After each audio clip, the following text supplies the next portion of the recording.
So I'm going to put another little flare of light just over the top of that support. Hi everyone, I'm Mike, and this is the Sunday Art Show. About a year ago I entered Sky Art's Portrait Artist of the Year, a national competition which is also televised. And if you want to find out about that story, then I'll put a link in the description for the video where I kind of describe that whole process. Now last year when I entered, I hadn't painted portraits for many years, and I was also kind of preparing my entry under quite a bit of time pressure. So this year I wanted to do a rather more thorough job. Fortunately for me, Sky started doing an online portrait show where thousands of artists from around the world would take part painting celebrities, and this was called Sky Art's Portrait Artist of the Week. So I used the first season of that to kind of get back into portrait painting in depth. I experimented with lots of different media and lots of different styles and painted each celebrity in a different way. Sometimes I would challenge myself by doing a drawing with a Sharpie marker pen and no pencil drawing at all, and use that as the basis for a monochrome with sepia washes portrait, for example. Other times I'd use a real mix of stuff like Inktense and watercolor markers and acrylic and other things. Anyway, that was really good fun.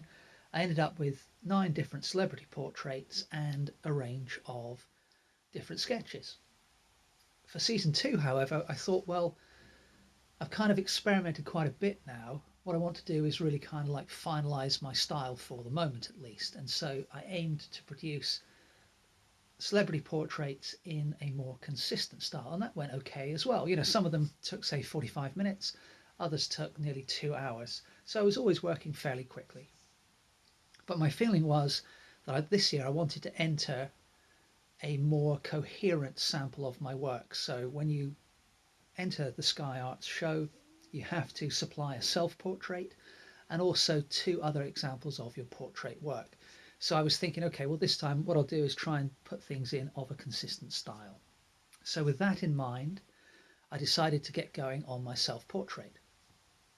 So the idea was, with the Portrait Artist of the Week, I would always use a screen grab from the live feed to use that as my reference.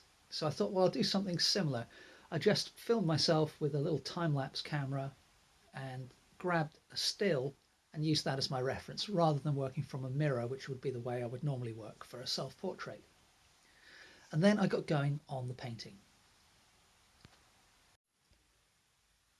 So I started out with some mixed media paper. This is A2 in size. And I put down this kind of pinky background colour. And I'd mixed that up using some of this. The main component was this System 3 original fluorescent orange acrylic. So this is conventional acrylic. I added a little bit of this Winsor & Newton cadmium yellow, and then quite a lot of Winsor & Newton titanium white, and then just the merest touch of System 3 cobalt blue. And that gave me a kind of nice neutral skin tone. And then what I've done is I've drawn, I didn't use a grid at all. I tend not to do that. I wouldn't say I've never done it, but it's pretty rare. I just prefer to work freehand. So I've come in with this kind of mid-blue watercolor marker, and then I've gone over with an indigo to kind of correct my drawing. And I think I'm heading in the right direction at this stage, but I'm not 100% happy with the drawing. I don't know whether it's because I'm looking at me and I'm finding it difficult to judge, or whether it's just the weight of the line work that I've used. But what I plan to do is I'm going to start painting now with interactive acrylics over the top of this conventional acrylic. Next thing to do is block in the background. Now on the reference photo, the background is kind of quite a deep reddish brown or brownish red. But I'm just going to ignore that and use blue for my background. You can see that I've just sprayed the surface of the painting with water, grabbing some tinting white. These are the interactive acrylics that I mentioned, and some ultramarine blue. And my plan is to, well, now if we look at the reference, the lighting is rather mixed in terms of the direction of the light source. But if I had to choose left or right in terms of the lighter side, I would say the left is somewhat lighter. So with that in mind, my plan is to use this fairly deep blue to block in the left hand side of the painting, and then as we go over to the right hand side, I'm going to make the blue somewhat lighter. Now the idea of this is to slightly enhance the contrast of the painting overall, and we'll see how it works as things progress. The purpose of spraying the surface of the painting with water is that it just lets the interactives glide over the surface of the paper a little more freely. Because the underlying layer is conventional acrylic, it's completely waterproof. You can see that as I sprayed the drawing, the watercolor marker, some of that is running, and that's okay. It's not ideal really, but it's not a big deal because I'm going to be painting over most of that anyway, and enough of it will be preserved that I'm going to be able to follow my my drawing without that problem.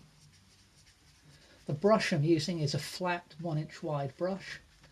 Perhaps not as big as you might expect to cover such a large area, but these interactives on the wet surface, they flow so easily. I find that it's a pretty good sized brush to give me a nice balance between being able to cover a large area and also small enough that I can kind of get into little intricacies of shape and outline if I need to. So now the hair, obviously, alas, I don't have much hair these days, but obviously I need to include it. But because the background is going to kind of show through, I'm going to more or less ignore it up here on top of the head for the moment. So, I'll put in a few wispy bits towards the end, and that background will show through. Now, at the moment, I'm pretty much just following my drawing. I am looking at the reference as well. I'm not 100% convinced I've got everything quite right with my drawing. The mouth is certainly not tipping at quite the right angle. But I've just added a bit more of the titanium white to the mixture. And, as a first approximation, the drawing's not too bad. So we'll just keep going with that for the moment. Notice how easily I can blend this slightly lighter tone into the darker tone with the interactive, so that's really cool.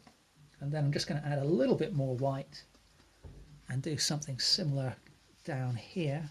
It's not a massive variation in tone of the background, but it will help create the illusion of 3 dimensions in terms of the head and the face, just because it enhances the contrast between light and dark on the face a little bit. So general tip I would say is you always want to try and exaggerate slightly what you see in your reference or in real life. So I'm just going to finish off this little section now. Having completed the background, I've just switched to a smaller brush, and while I've got this blue mixed up, I'm just grabbing a little bit more of the tinting white and some of that light blue that I used for the right hand side of the background. And what I'm going to do is just use this to fill in the whites of the eyes, having just put my hand on the still wet paint of the background, but I think I got away with that pretty well. And that's what I'm doing here. It's not enough to cover up the underlying drawing, the underlying lines I made mistakenly in places, but it's just beginning to subdue that warm background. And obviously I'll come back later and deal with that more precisely. The shirt I'm wearing in the reference is blue, but I want it to be slightly different in hue compared to the background. So picking up a little bit more blue and some more of that tinting white, back to my larger brush now. Just grabbing a little touch of alizarin crimson, a little bit more. Oops, didn't even get any then. There we go. Just a little bit. And that's going to be just enough, I hope, to put a little bit more in perhaps, just to change the colour a tad. So we'll wet the the bottom part of the painting now. And, you know, again, it's just at this stage, just being expressive. Just trying to kill that background. I don't know how different the colour looks on camera, but it is subtly different to what I put into the background. And I'll add some highlights and shadows in just a little bit, which will hopefully differentiate things further. Now, as I paint away here, these watercolour markers are mixing in with the paint, so you get some kind of unexpected colour effects. For the most part, I find that to be generally speaking, a positive thing. Sometimes things can get a little muddy, but once the first layer of paint is dry, it's so easy to cover up, you know, a watercolor marker with acrylic. So it's really not an issue. So let's keep this color extending down onto the shoulders. I just need to change the camera angle for you so that you can actually see what I'm doing in the bottom part of the painting. So the paper's drying up a little bit there, and I want to keep things flowing. Now for this lower part, if a little bit of that warm background shows through, that's okay. So generally speaking, yeah, like many artists, I think, I tend to have, you know, more detail in the area of focus, and then if the person you're painting happens to kind of blend into the background a little bit at the edges of the painting, well, that's okay. Can give some quite interesting effects, I think. And also, you know, when somebody's looking at a painting, it gives them a kind of clue as to how you've created the finished article. So we've got the shirt blocked in. Oops. So shirt blocked in, keeping that surface nice and wet. Same brush, haven't cleaned it, just grabbing some more of the tinting white, and I'm just going to put in a few soft highlights. So we've got the light catching on the collar here, on this part of the collar as well. Keeping the brush strokes, you know, pretty loose and not too fiddly, but at the same time following the fabric for the most part. Can suggest, you know, the kind of the joining of the shirt at the front there. The fabric's bowing out a little bit here. The light is catching on top of the shoulder and here as well. Perhaps a little bit along that other shoulder too.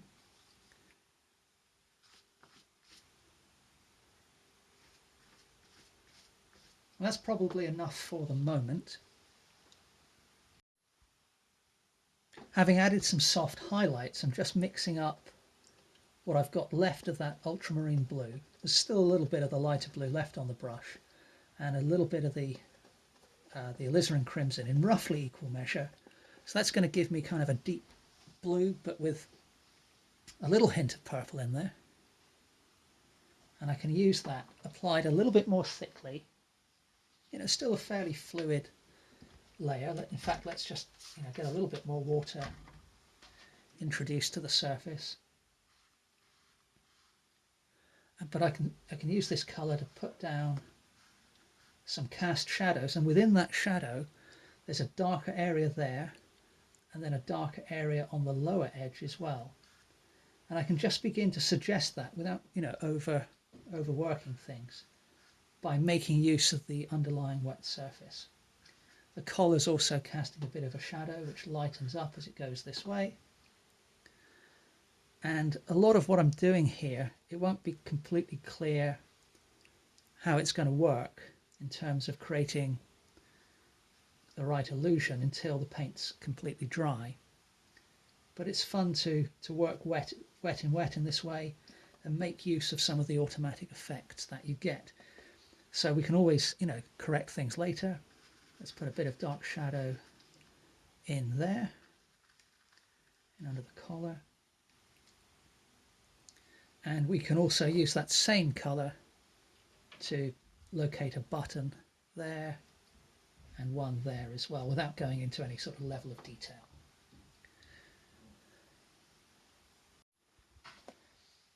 And before that colour runs out, I'll also add a little bit of extra shadow on this side of the neck.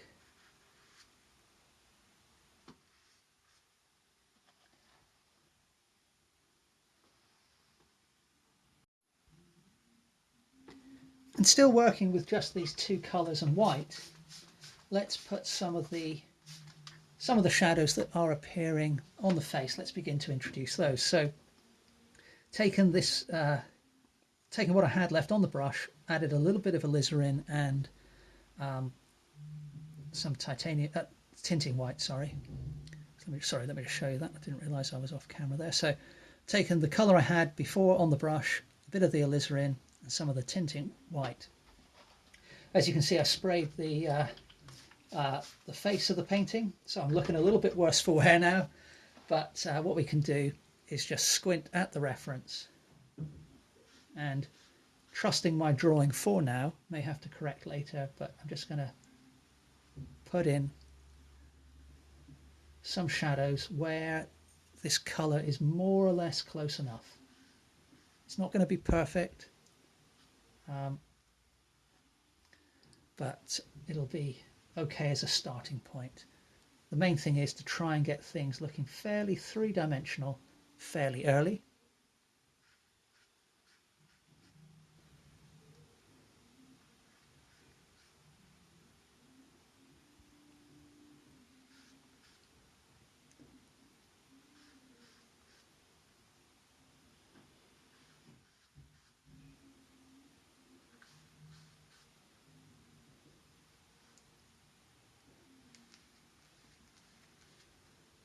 And what I usually find is that when I come back later and correct some of this colour, some of the underlying first coat of paint that I'm putting down now will show through.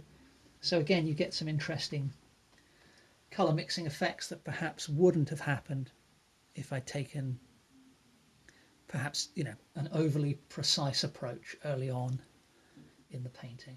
So there's a shadow in the ear, obviously.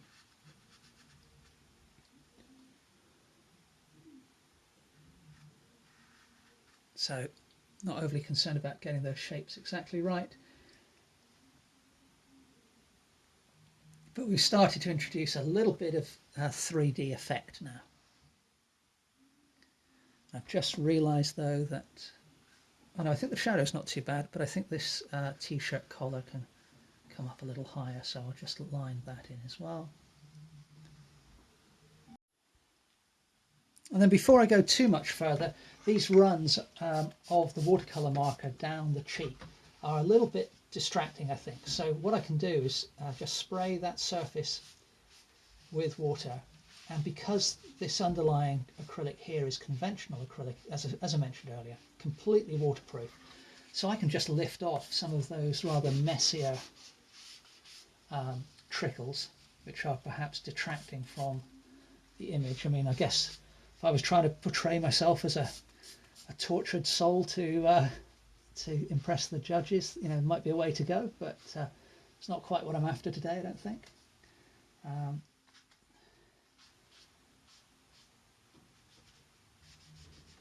So we'll just lift off all of that, or most of it at least.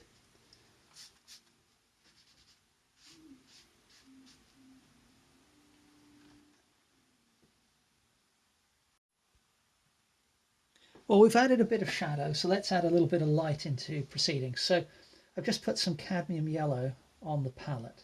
So I'm grabbing some of that. I've washed my brush out, but not overly thoroughly, because the colour I'm going to be mixing up now. Let me see if I can. There we go. They can see it a bit better, hopefully. A little bit of the alizarin, and then a goodly amount. Whoa, that went a bit astray. Goodly amount of the tinting white, and let's see what that looks like as a highlight colour. So on the bridge of the nose, things are fairly light. And at the moment that's way too yellow. So I'm just grabbing some more of the tinting white. And again, it's not quite the colour I want, but still looking a little yellowy, a little greeny. But we'll go with it.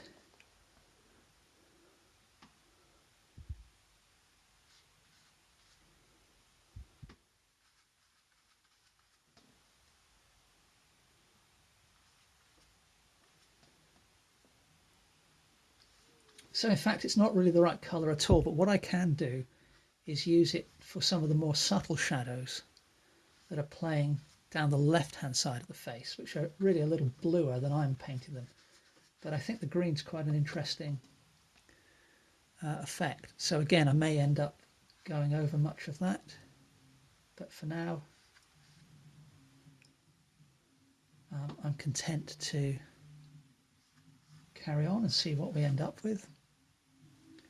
So there's definitely some corrections I need to do on the drawing in certain places I'm discovering as I paint away. So let's grab a bit more white.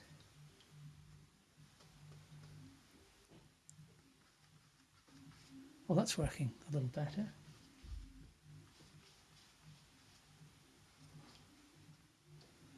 Let's come back onto this nose and see if we can.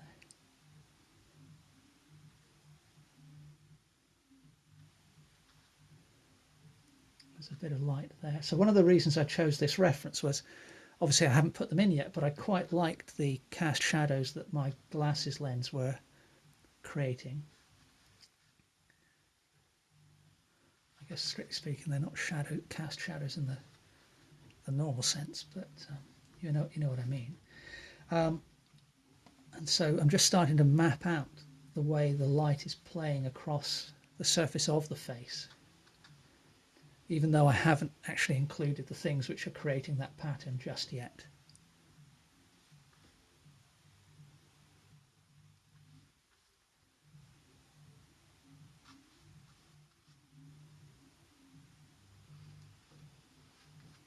Whoa, that was way too much green. I need to get some more white really, but let's see if we can.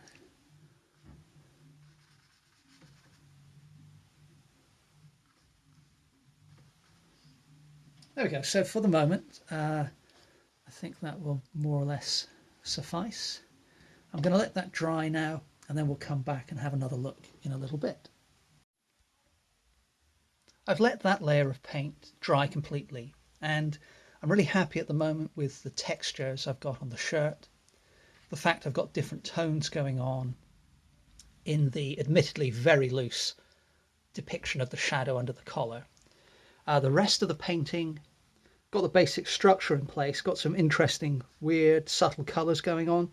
But, you know, let's face it, this chap is looking a little bit worse for wear. Wouldn't want to meet him on a dark night at the moment. So I need to improve things. And the first thing I'm going to do next is work on the eyes, try and get those right, get the likeness correct. Now, one of the things I've noticed is that in my drawing, this eye's a little low compared to the left one, or the one on our left. So my palette I've refreshed with the same three colours as before, except the only thing I've changed now is I've switched from tinting white to titanium white. Okay, now the tinting white is more translucent than the titanium white, which is very opaque. And moreover, the tinting white has a slight iridescence, which, you know, produces some nice effects actually. But I want to kind of cover up some of this earlier work, so the titanium white's more appropriate.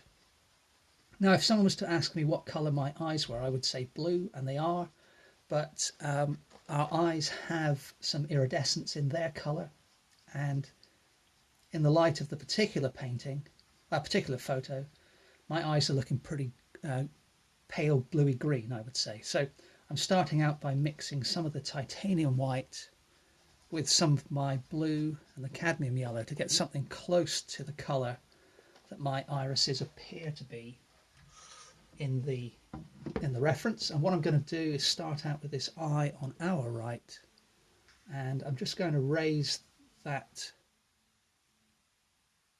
iris that I put in earlier up a little bit by putting in a patch of that green colour.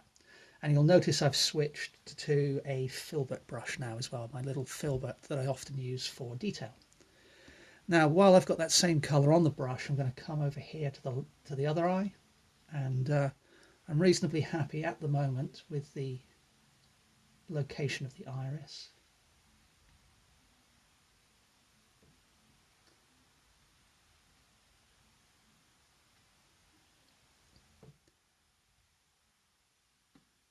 So we've locked that in. Now, interestingly, the colour I've mixed up by chance. This is a different day to when I did the first layer of paint. This green's come out almost the same as the green shadow I was using on the face. And so what I'm going to do, just to kind of help clean my brush without going into the water, is I'm going to just look to see if I can use that elsewhere. And I think I can. Put a bit down here and a little bit here for some of the more subtle shadows on the chin. Again, it's not quite the right colour, but why not make use of the paint if I can in a reasonably creative way, but also in a way which is going to help create the finished painting. So these shadows are a little more blue, certainly on the left hand side in reality. And there isn't really any green in my hair, but it'll work okay for a little bit of a highlight colour. And it's certainly better to have that colour there than the lighter background which is showing through at the moment. And obviously I will come back and darken the hair quite dramatically, or considerably. I don't know how dramatic it'll be, but it'll be darkened considerably. Okay, so that's got rid of most of the paint on my brush. Now, the whites of the eyes are often a kind of milky grey, but one of my sort of stylistic choices is I generally begin to depict those using some titanium white and a little bit of the blue, the ultramarine blue. And it's not that I will necessarily stick to this colour, although I often do. But I just kind of like the way it looks in my paintings when I use this colour for the whites of the eyes. So again, we'll start on the right eye, but the left hand side of the iris.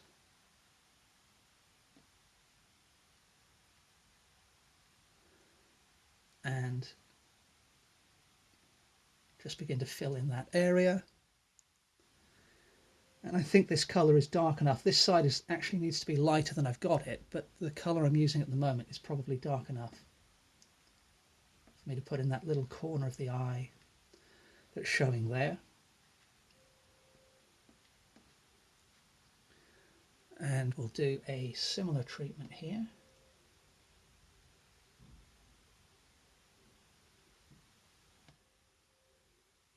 And then I'm going to grab a little bit more of the titanium white and mix that into the same colour, so that things are just a little bit lighter on the left hand side of the eye to our left.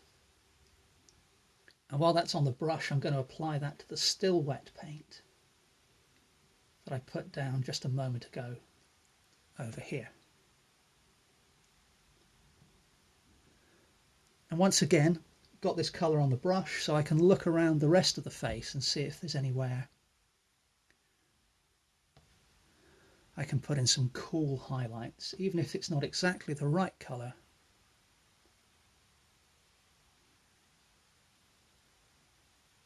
It'll help me work towards the finished painting in a what I hope will be a fairly fluid and efficient way.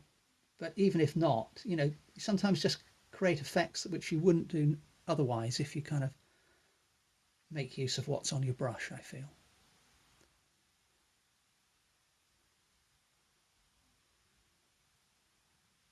So I can probably put a little bit down there. And the side of the neck as well needs to be lighter along here. And perhaps a little bit on the ear, just there.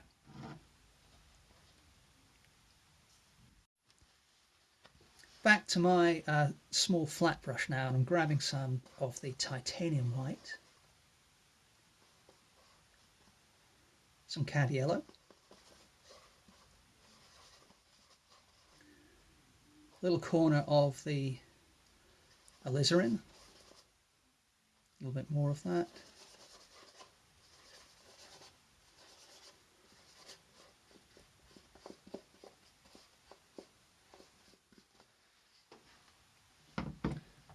and then I'm going to use this colour to begin to redefine the eyelids.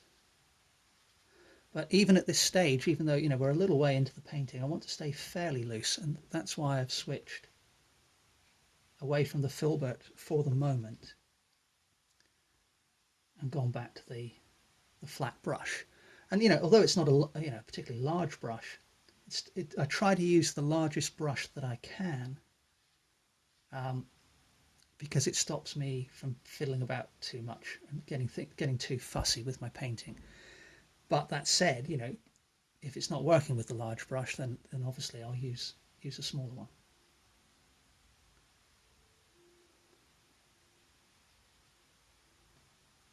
So I'm not really trying to draw an eye here or the area around the eye. I'm just trying to look at the patches of colour, the shape that they are,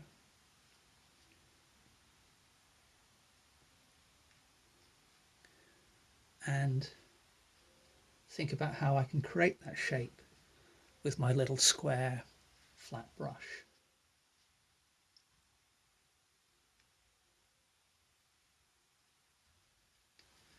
I'm looking mostly at the tone as opposed to the exact colour. And again, I'm making use of this colour as much as I can as I move around the area near the eyes.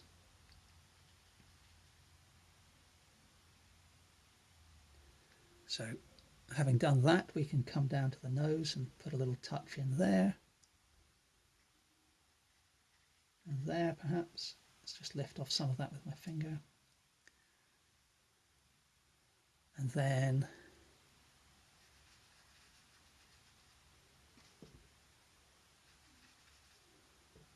put some down there and there. So I've got this shadow being cast across my cheeks where, created by the glasses lenses.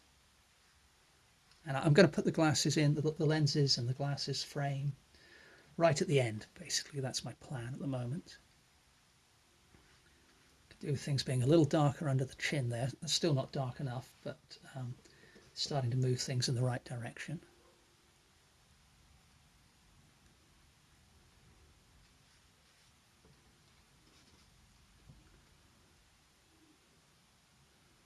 And then some of the shadow area on the neck here is too dark at the moment.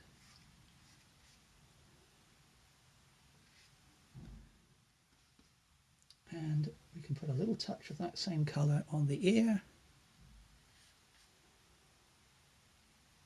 And some up here on the forehead, which is going to help to hide that line that I got wrong earlier.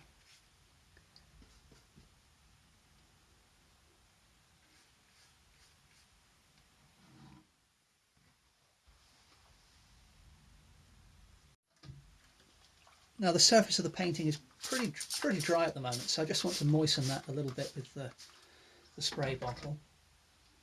I've taken the same colour and just mixed in some more titanium white and some more of the cadmium yellow to give me the beginnings of a highlight colour.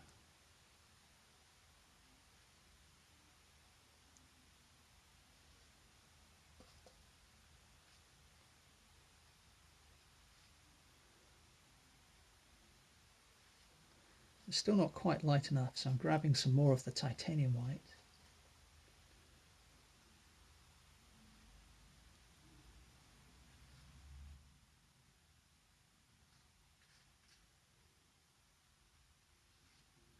And it's still not quite the colour I want, but again, it's getting there gradually.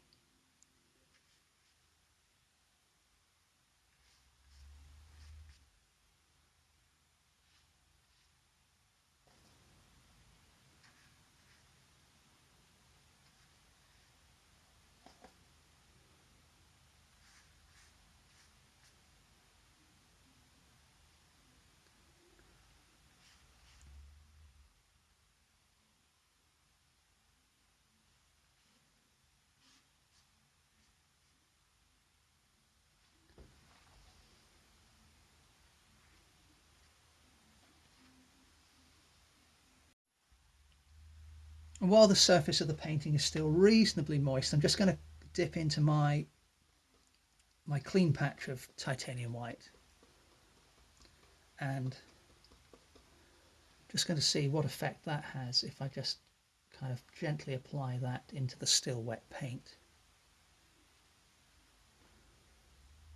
To just try and gently and fairly subtly lighten different areas around the head.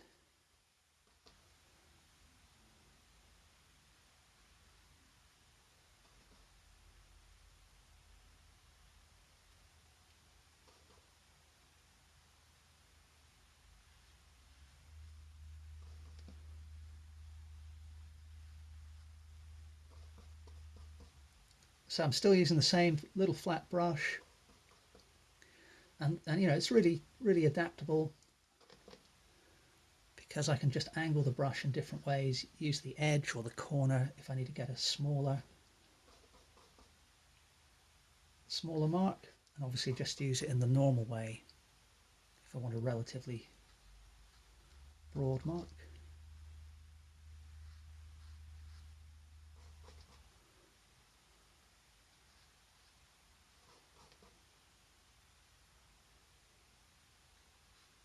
So again, I'm just looking at patches of colour, shapes of tone. I'm often squinting at my reference to try and help me pick out the brightest areas.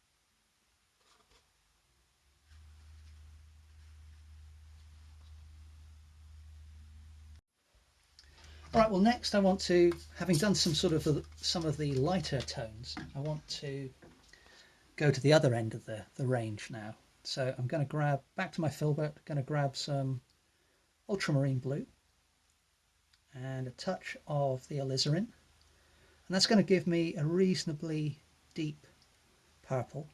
Got a little bit of the light paint on the brush from earlier, but you know, that's okay. That's just going to mix in and you know, just soften the harshness of that purple a little bit. And I'm going to use this little filbert now to start doing a little bit more precise drawing with the brush. So starting on this eye again, getting the shape of the eyes right is, you know, one of the key things to capturing a likeness, so, and an expression, of course. So there's a little line of dark there across the top. Not much, but you know, I probably added a little bit too much of anything there. And then I need to soften this drawing line that I've got in there at some point, but I can do that later. So just taking some of the paint off the brush so that I can get a little bit of a finer line. Now the line of the eyelid almost disappears in the reference here, but the crease above the eyelid is visible. So when we talk about the shape of the eyes to capture a likeness, we're not just talking about the shape of the eye itself, the bit that you know, the bit that you see through, the shape of the eyelids and how they fit into the eye socket and the brow.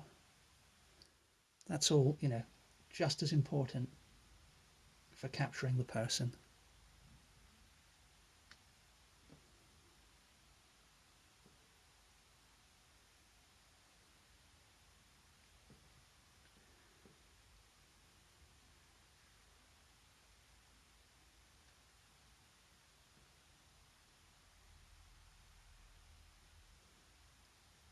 Okay, so we've got a little bit more structure to the eye there. Now, I need to refine the shape of the bottom eyelid as well, but I can't do, well, I could do it with this darker colour, but not the most sensible way to go, because I'll just have to go over it again. So for now, I'm going to leave it at the top, and let's go and have a look at the other eye.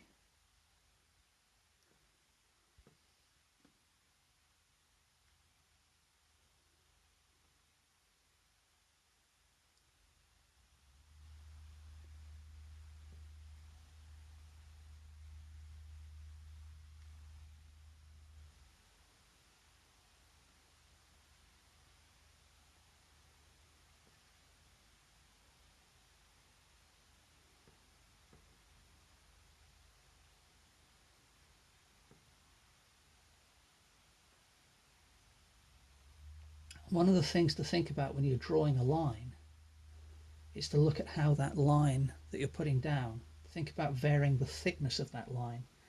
You know, generally speaking, especially when you're drawing something like a face, you don't want to have the same thickness of line everywhere.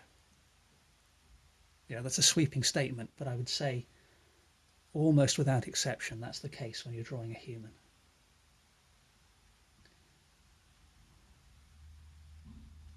Okay, now I need to refine the shape of the nose a little bit here. And I kind of feel now that, you know, the line I'm putting down is too dark really for this area, but nevertheless I'm going to persist with it just to try and get the drawing improved. So I'm just very, very lightly feathering the brush across the surface of the paper so I put down just a very weak line. As needed. Now, when I get down to the bottom of the nose here, the shadows do deepen a little, so I can afford to put a slightly heavier application of paint down. Again, the colour isn't quite right, but this is very much restructuring we're doing here. Fairly subtle cosmetic surgery compared to the original drawing, but you know, necessary nonetheless. I can also use this colour to just slightly improve the shape of the nostril. Again, I need to do further work, but that's starting to improve things a bit. Now, the same colour, I often use, you know, the pupils of the eye, you know, probably the only pure black part of the face, but I tend to use pure ultramarine blue, but today I'm actually just going to carry on with this purple. I quite like this colour. So let's put a little area, little dark area there for one pupil. I'm not sure I like the way I've done that.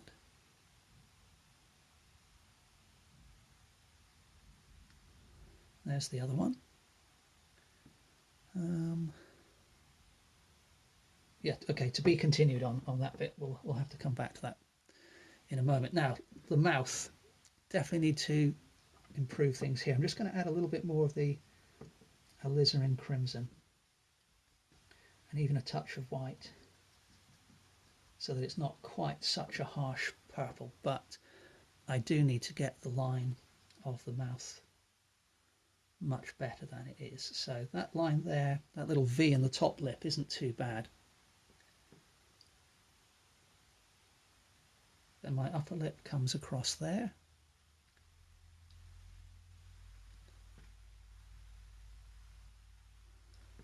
And then where my teeth are showing, just to the right of that, there's a little triangle of shadow in the corner of the mouth.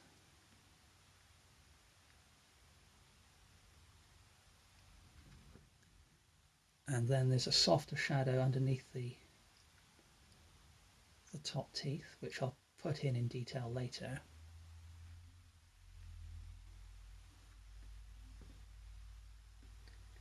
Go back to that darker version of the purple for the other shadow in the corner, and for the shadow under the top lip, even though it's not a very harsh shadow. We'll just kind of line that in for the moment.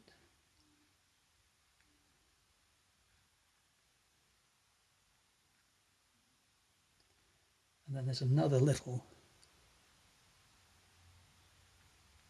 triangle of shadow there. And that's probably all I need to do for the moment on the mouth, I think.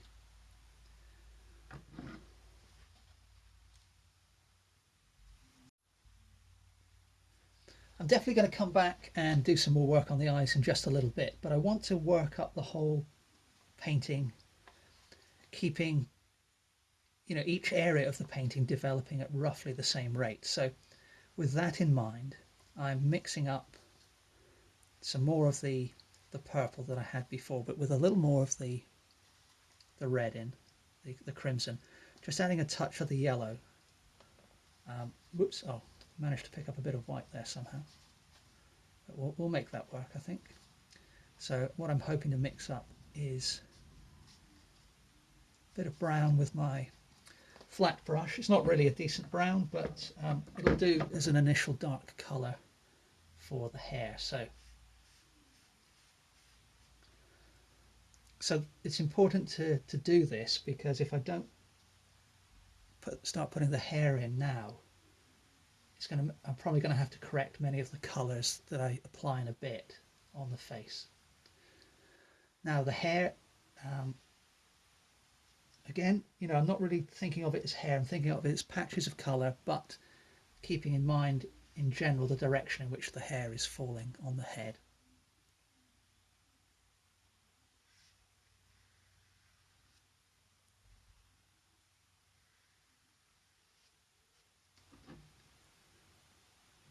So what I'm doing at the moment is looking for the darker areas of the hair.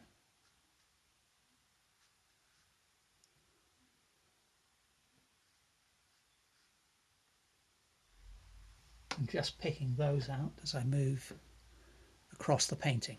So I think I've covered most of those, but then again, I look at the thing as a whole and I think to myself, okay, well, where could I use that dark colour to give some of these shadows a little bit of extra pop? And I can put a little touch in here to that side of the neck,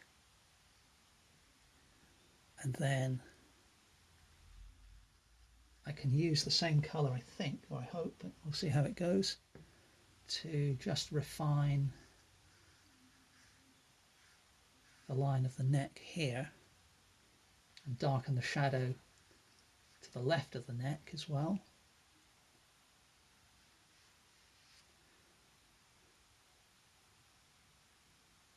And then just along the edge of this part of the collar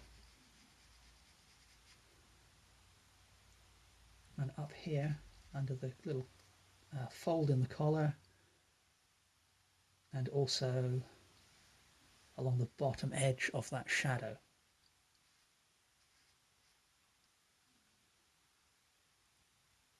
Another patch of dark here, and let me just change the camera angle slightly for you. There we go. We can put another bit there, another bit there, and then there's the buttonhole in the collar, and I can just kind of pop that in there like that.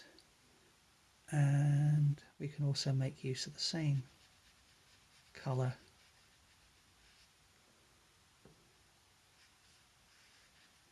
down there on that button, and I think that'll do for the moment in terms of the dark shadows, or the really dark shadows. So I'm just going to correct the camera angle, and then now what I need to do is go a little bit lighter and a little bit more reddish. So I'm adding a touch of the alizarin crimson and a touch of yellow to that same colour. And the hair on the right hand side of my head, as we're looking at it, is a little lighter and redder than the stuff on the left, in terms of the shadow colours at least.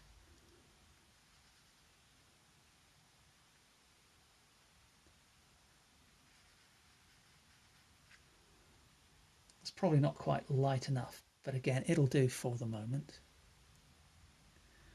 And then I can add some of that same colour in here on the left.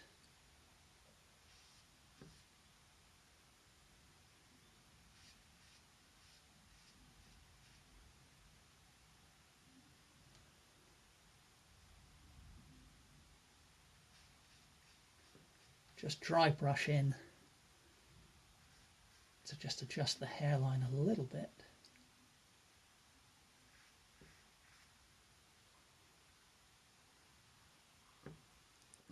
And then let's add some more yellow to that mixture.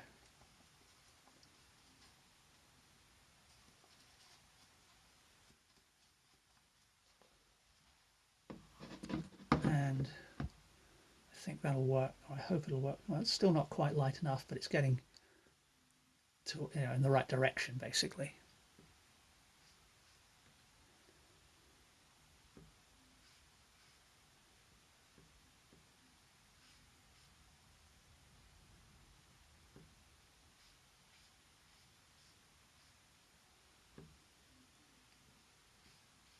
So add a little bit of hair on top of the head.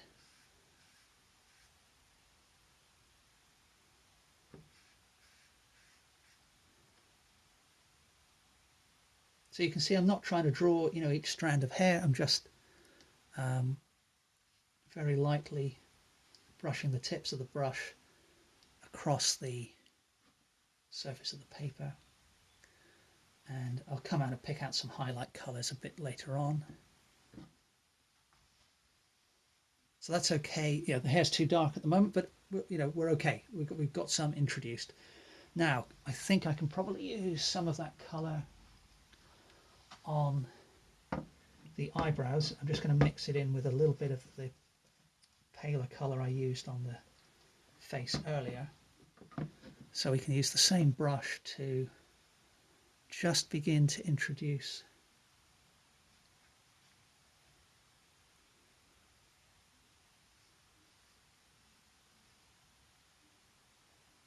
a hint of eyebrow.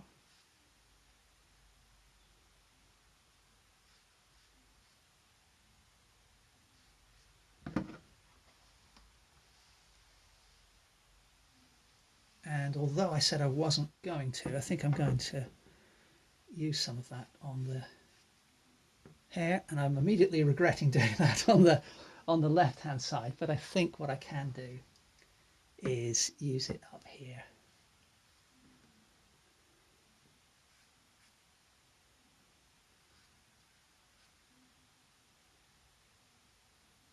Now that didn't work so well, but we'll press on for the moment. I'm going to come back to the eyes now. Right, well, I've gone back to my filbert.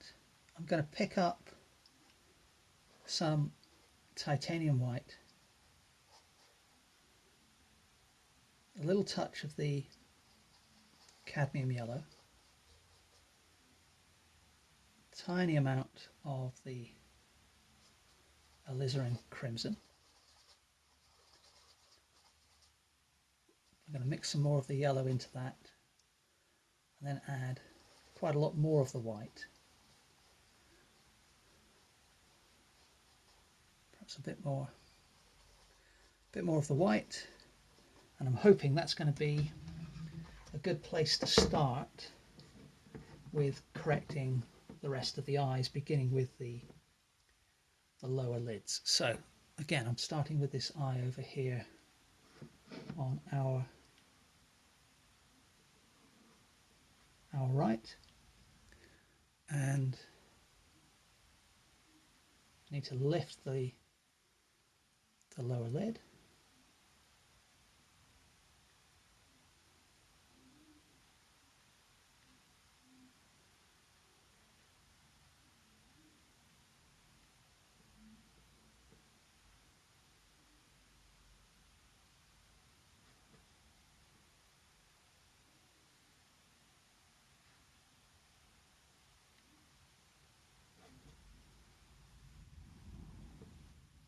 And then if I move, so I'm going to have to come back and correct that a little bit further, but it's going in the right direction.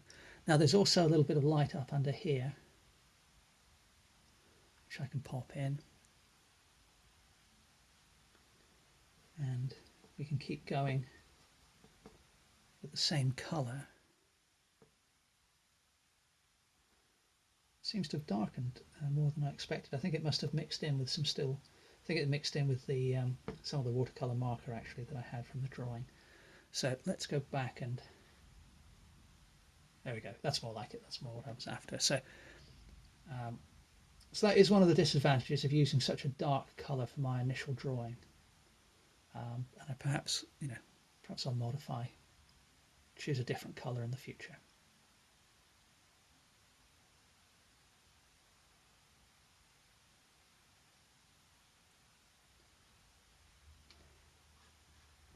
Okay, but now let's go over to the other eye.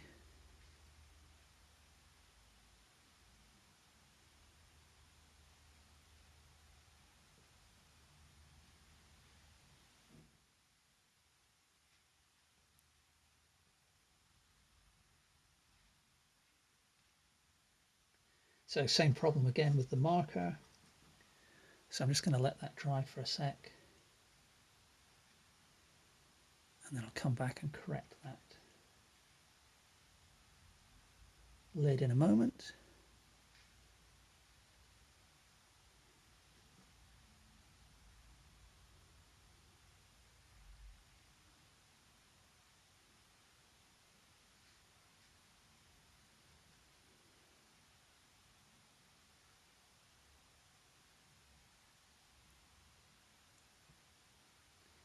And then while the eyes are drying a little bit, I'm going to just again work across the rest of the face.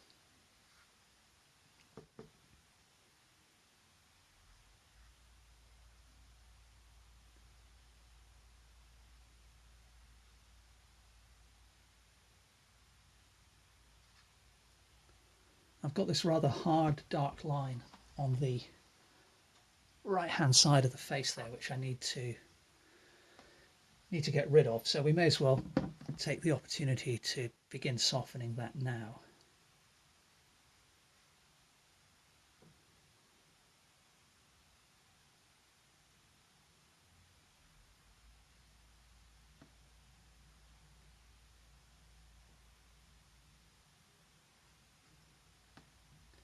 And I think what I'm going to do next is just kind of define the mouth a little more so that again I'm working up the whole painting as one.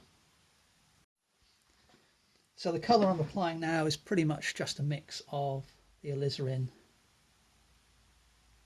and some white, and this is going to be my first approximation for the colour of the lips. And really, much of this is about just removing these drawing lines that I put down a second ago.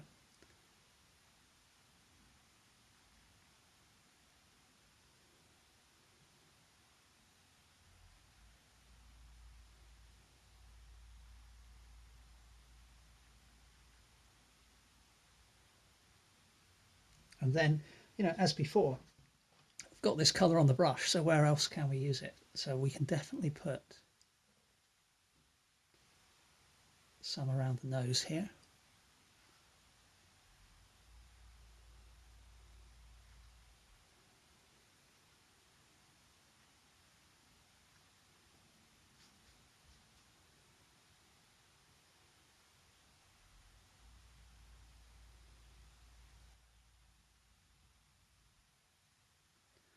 And I can come back up to the eyelids.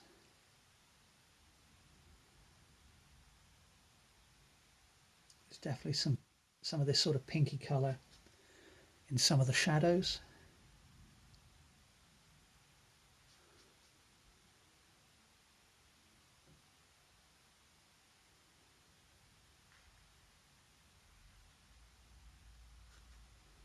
In the corner of this eye.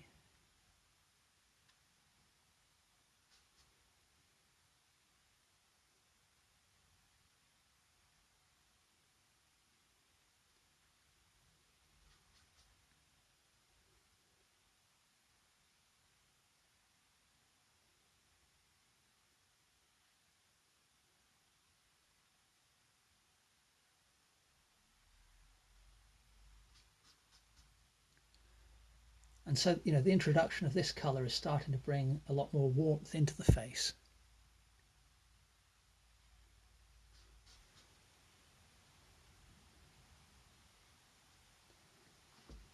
Which, you know, is a good thing. I think the painting needed that.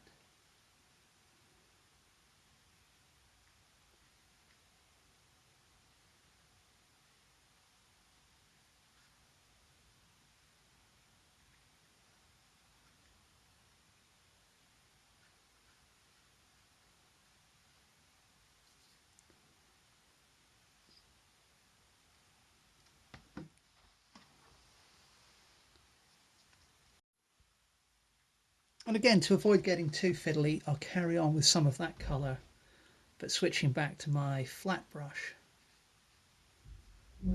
Oh, that was a bit too far the other way, that that mark. But anyway, I can use some of that same colour in on the chateau on the neck here, just lightening up some of that area, and then again we'll look around and see if we can, you know, use some of it on other parts of the face. Now that was a bit misplaced, that last one, but I think I can probably use some up here.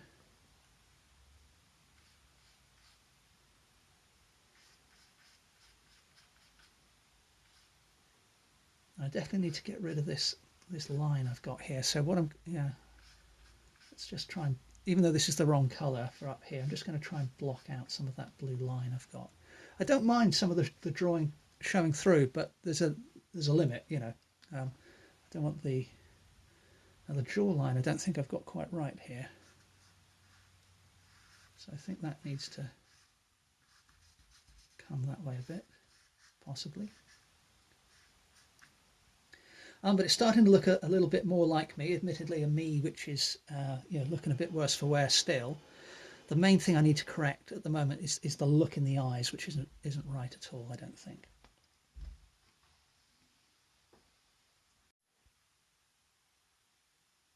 Well, I've let the paint dry again, but there are still many areas that I need to improve. It's starting to look a bit more like me, but in particular I want to get rid of this green patch.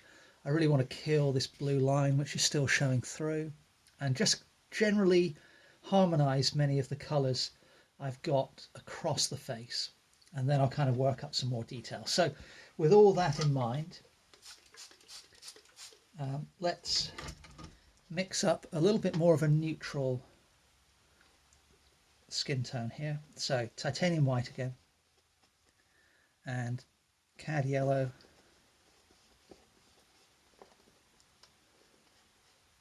and we'll grab a touch of the alizarin as before. So that's a pretty pale colour, and I'm going to use that to put on the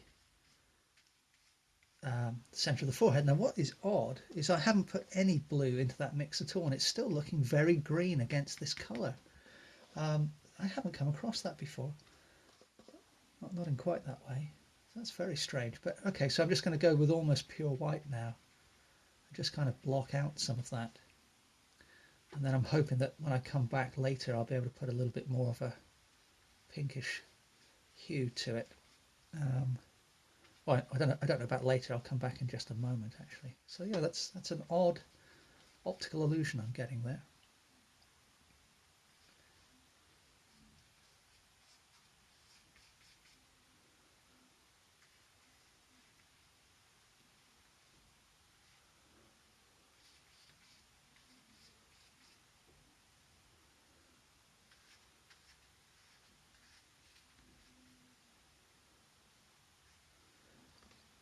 Okay, I'm going to add a little bit more red to that mixture. Get a bit more white in there, and while that paint is still damp, let's blend into that a little bit more to begin to model the forehead a little better.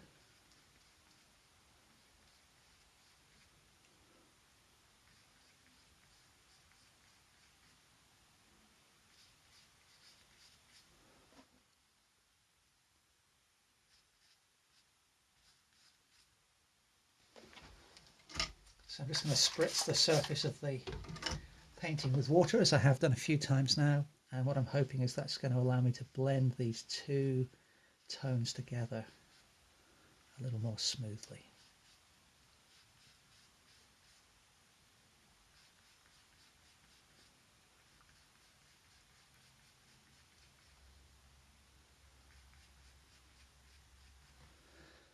Well, that's certainly better than things were, so that's a little bit of progress there. And now let's see where else on the usual technique, where else on the face can I use that same tone? Well, I need to refine the chin a little bit, the shape of the chin. So let's put some of that pinker colour in there.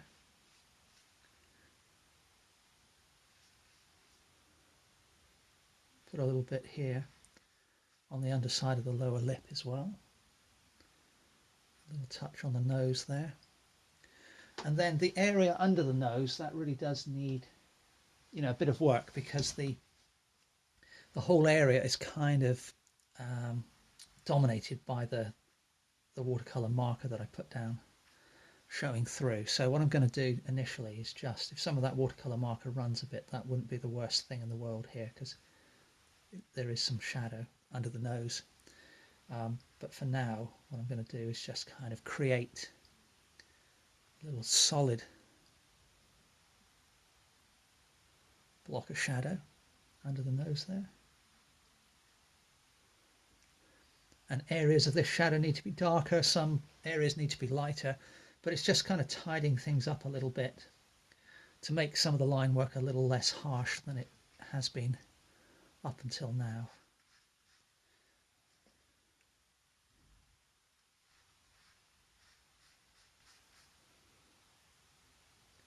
Now the chin comes along here, and then I think it's actually, so this line I had before I think is a little too high. I think I've made myself a little, I think I've got a much narrower face basically than what I've actually portrayed. And that's starting to look a little better. So again, we'll go back, just going to go and grab some white again and put that into the mixture, and we'll use that once again. Let's just moisten the painting a little. So one of the areas I can use that lighter colour is along the bridge of the nose there.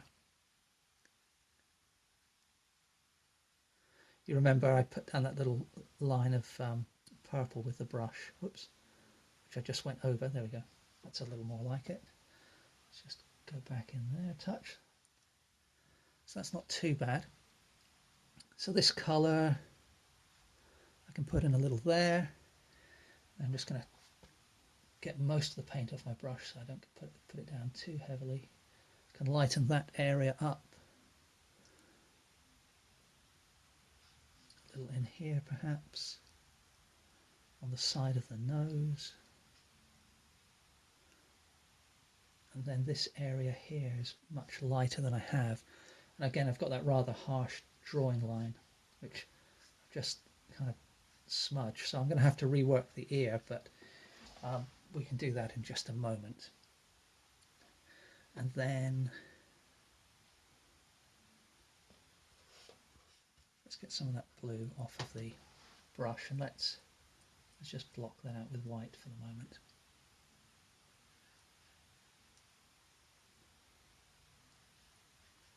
So I'll come back and fix that ear later. Now, grabbing a little more of the cadmium yellow and mixing that into the pale colour that I've got going, and I'm going to use that for some of the warmer highlights as I move around the face.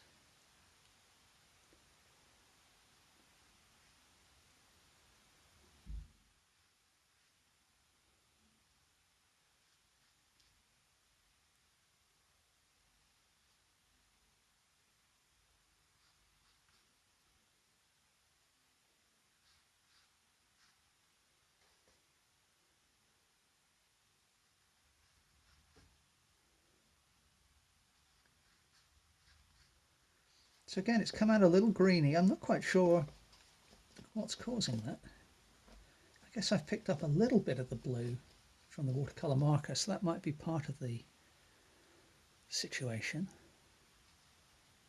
part of the cause. But nevertheless, we'll carry on. I just added a little bit more yellow to the mix, as you can perhaps tell.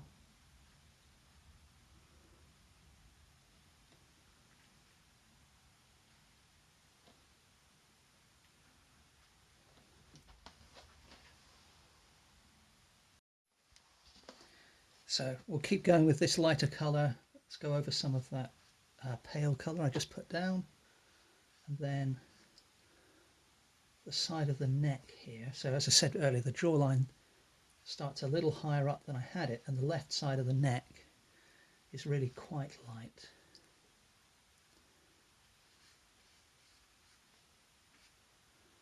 As is this little patch here that I put in earlier.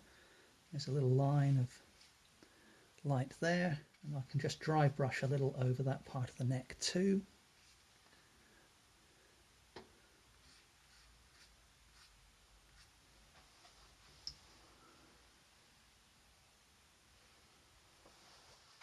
And there's just a touch of sort of reflected light on the edge of this side of the neck as well, so that helps to define that line.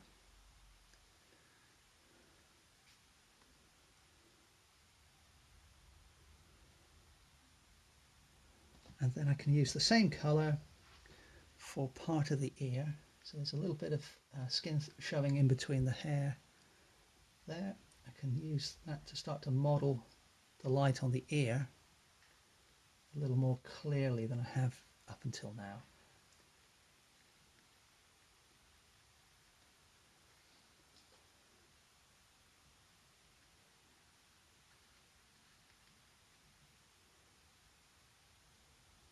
So that's about right. I think I might have made the nose a little bit too long. I'm not sure about that. We'll come back to that.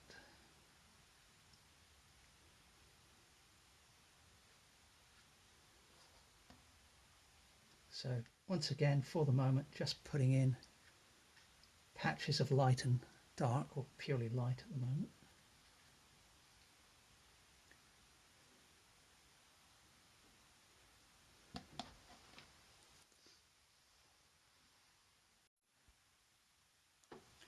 Next, I'm coming in with a mid-tone, somewhere in between this one and the one I just applied.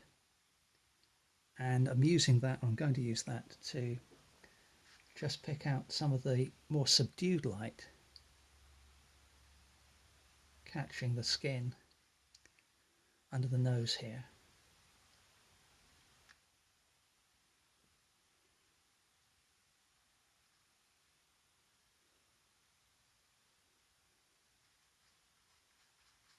And I can use that colour to cover up some of the line work that's showing through there. And then a couple of patches just there under the lip. And then now I think I can go a little bit darker. So I've got this colour here, but I'm going to add some of the blue. And we'll see how that works for a shadow colour under the nose. Not enough blue, I don't think. So a little more going into that mid-tone mix I had. Probably still not enough blue and not enough of the crimson, but for the moment, starting to go in the right direction.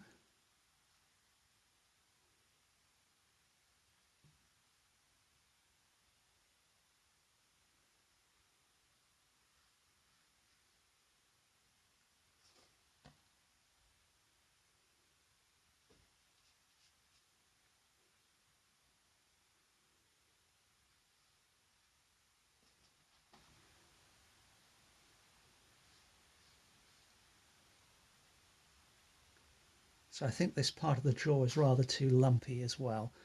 So that's another area that I'm going to need to correct shortly.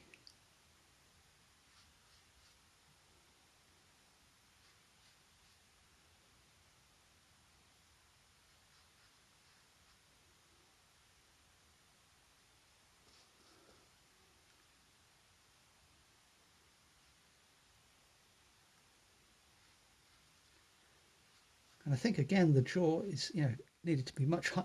You see, if you look at the blue line I've got here, the jaw needs to be almost, quarter of an inch, 3/8 of an inch higher than I had it. So these little corrections continue to take place throughout the course of the painting. And then I think I can use some of that same colour in here on the left hand side of the nose. Perhaps a little more over there to the right. Put a little bit up here under the eyebrow. A little there. It's not quite the right colour, but it's just, helping correct things for now. And again, the shadow there needs to be darker, but again, it started to improve the likeness a bit, I feel. Now, I can use some of that here as well.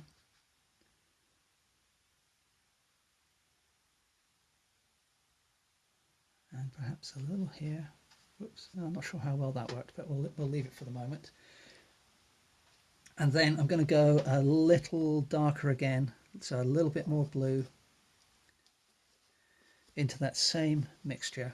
I'm going to add just a touch of the alizarin. So I just added some more of the blue, a little touch of the alizarin to that same colour, and I'm going to use that under here.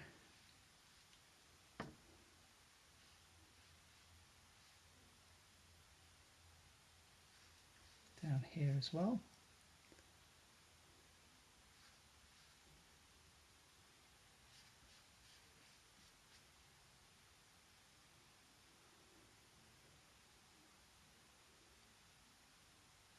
And I think this neck, the line of this neck needs to come in, sorry, this left hand side of the neck needs to come into the right quite a bit more. We'll deal with that in just a second. But before I get to that, I just want to go back to the ear, because that's going to help start the line of the neck in the right place. So it's a little touch of shadow there. I've made that, the patch I put down is a little big compared to reality, but again, it's all about heading in the right direction.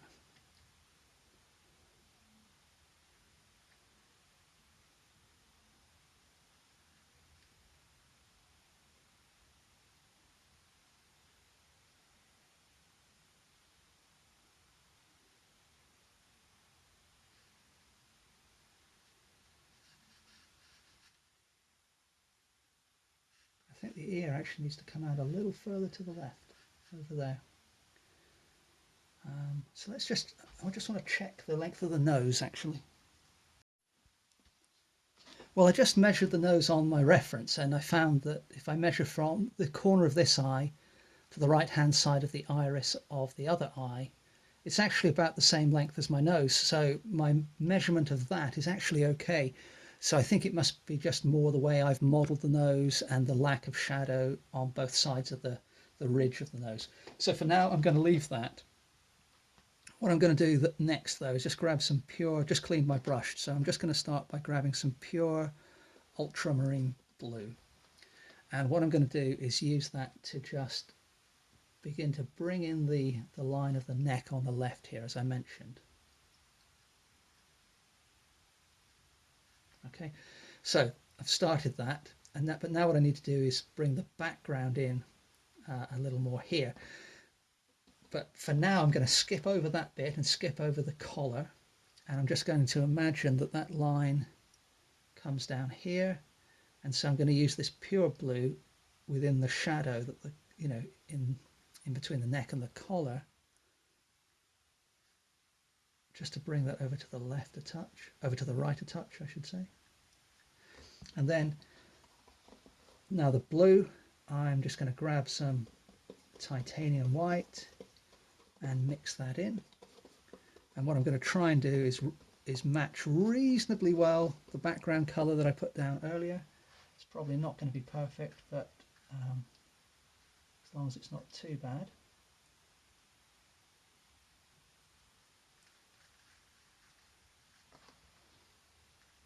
So just bringing the line of that neck over to the right there as well. And then as I've got this blue on my brush, what I'll do is, if I just change the angle of the camera a smidge for you. There we go. So what I'll do next is I'm going to grab some more of that white and mix it into that blue that I've got going there. So the first thing I will do is take the line of this collar and ensure that it does look as though it's disappearing off behind my neck, and that's not too bad.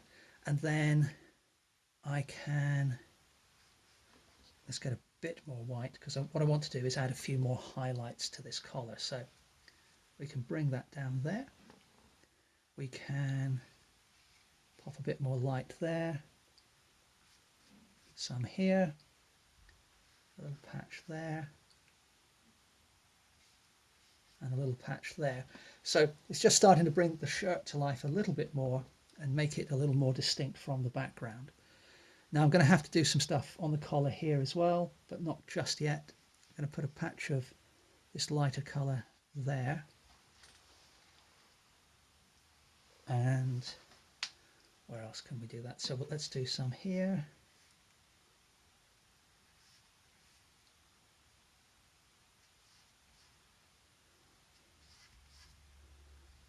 You know, again, at this point at least, I want to keep the treatment of the shirt pretty loose, because the focus of the painting is obviously the face.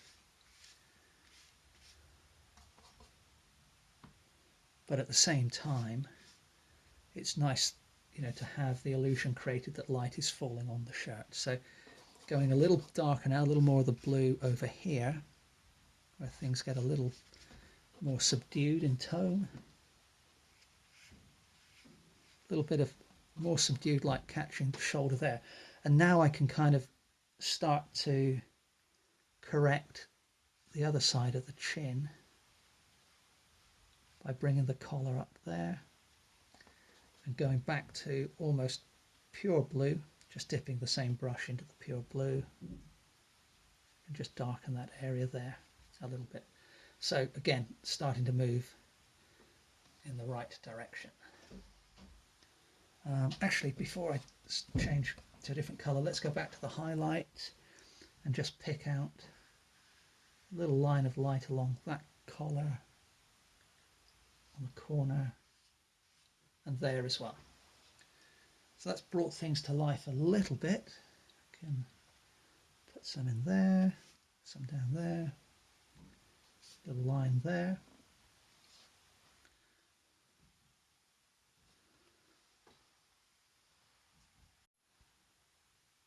And then there's a little bit of blue reflected light on the hair. It's a reasonably deep blue.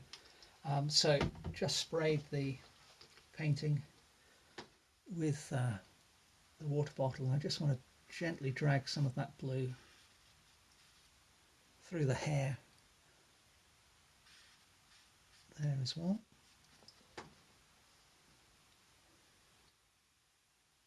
Perhaps a little up here, and that's probably enough for the moment. But while I still have that blue on my brush, what I can do is begin to introduce the presence of the glasses lens, the spectacles lens, on the right hand side here. So the colour I've got, as you can see, almost matches the background completely at the moment. So I'm just mixing way more white into that, because when we're viewing the background colour, which is, you know, kind of a reddy brown in the reference, but it's quite a bit lighter than the rest of the background. So what I'm doing is just putting in fairly carefully the shape that I can see coming through the lens. So that's going to be the beginning of the glasses lens. Okay, but I'll come back and deal with that, you know, drawing the actual outlines and things where appropriate later. Now I'm going to go back to the eyes and I'm going to try and finish those. We'll see how that goes. So I've switched back to my filbert brush, and the first thing I'm going to do is just take some pure titanium white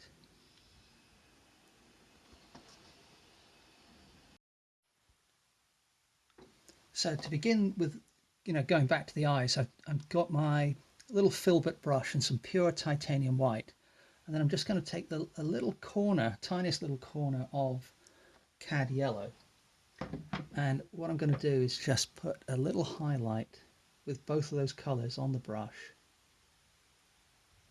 into each eye.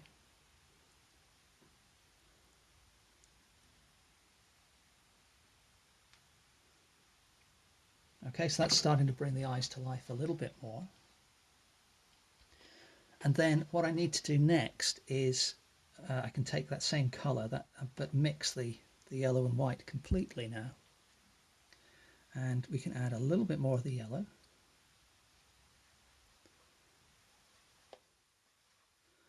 And then we'll grab just a touch, I don't have much left on my palette actually, but I'll grab just a touch of the ultramarine blue. And I can pick up some of that darker colour I mixed earlier. There we go. So I've got quite a pale yellowy green now. And I'm going to add that into the irises. Just a couple of little arcs. Not really taking too much care as to whether I'm covering the pupil or not, because the pupils need to be adjusted anyway. But then I need to put some darker colour around the edge of the irises. Okay, well, same brush, but now almost entirely titanium white, but with just the merest hint of the ultramarine blue. And I need to adjust the shape of the iris in this right hand eye a little.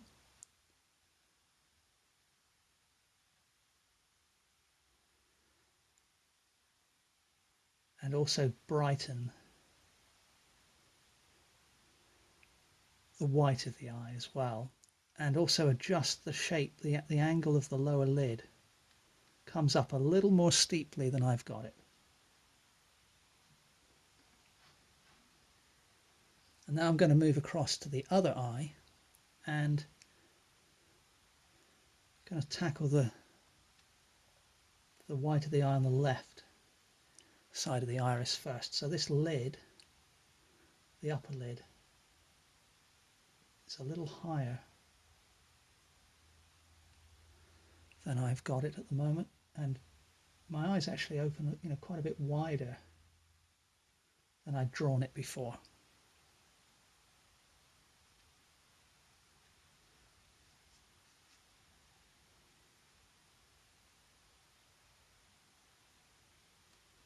Now I'm deliberately leaving some of the colour I had there showing through, but I am going to put a little lick of this same colour there, just to, perhaps I'll put a bit more actually.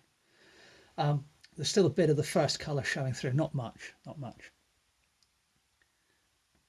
And then I'm just going to add just a little bit more of that blue to the colour to just lighten up the white of the eye on this side of the iris as well.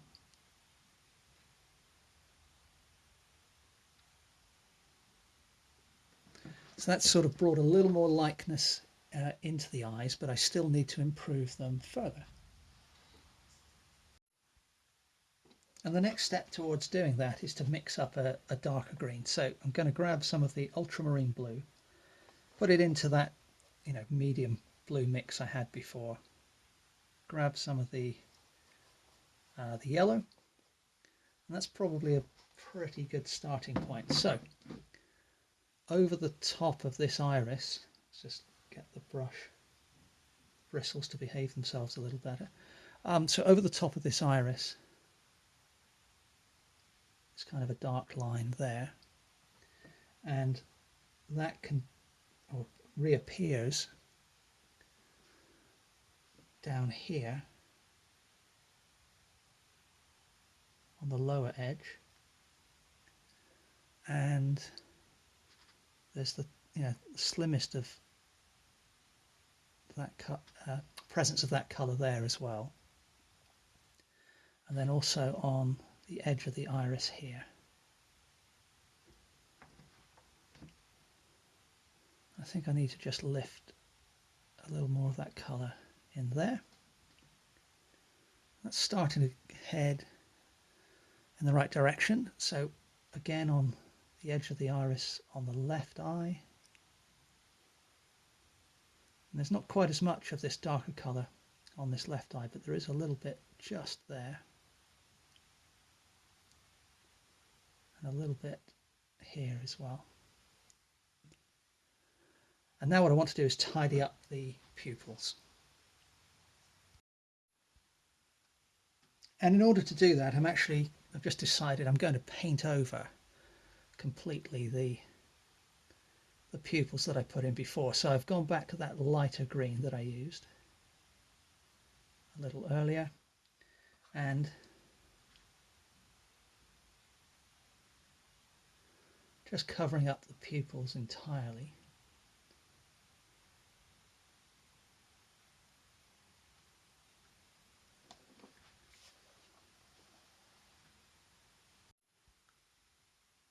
And having covered up those original pupils with that light green, I've now mixed up a very dark colour from roughly 3 parts ultramarine blue and 2 parts burnt umber.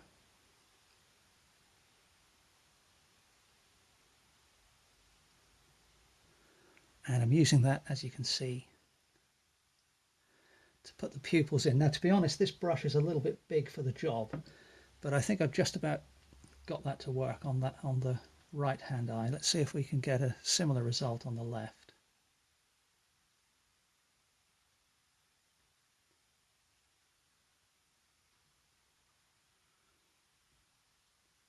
That's not too bad. Okay, so I'm going to leave the seam part of the eyes for now, but what I'm going to do is come back in and work around the eyelids and the eyebrows and things. So first of all, I'm coming in now with a mixture of mostly white, some yellow, and then just the merest hint of the alizarin crimson. And the first place I'm going to put that is on this lower lid here, which actually in the reference almost wraps around the outside of the iris. Now the colour I've got there is perhaps a little bit too pale, so let's add a little bit more yellow. And again, just the tiniest touch of the alizarin crimson.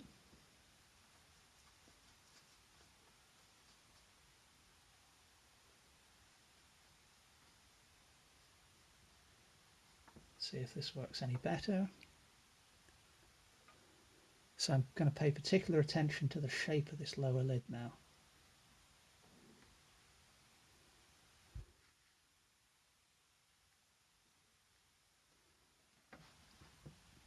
That's worked reasonably well. So I think I'm going to use that same colour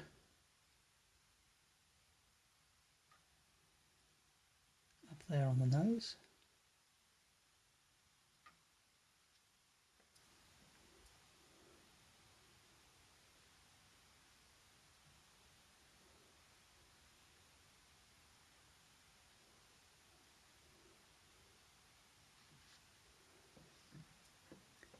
And then we can keep going with that, moving across to the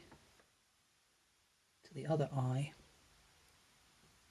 So there's quite a light area here which I've already got.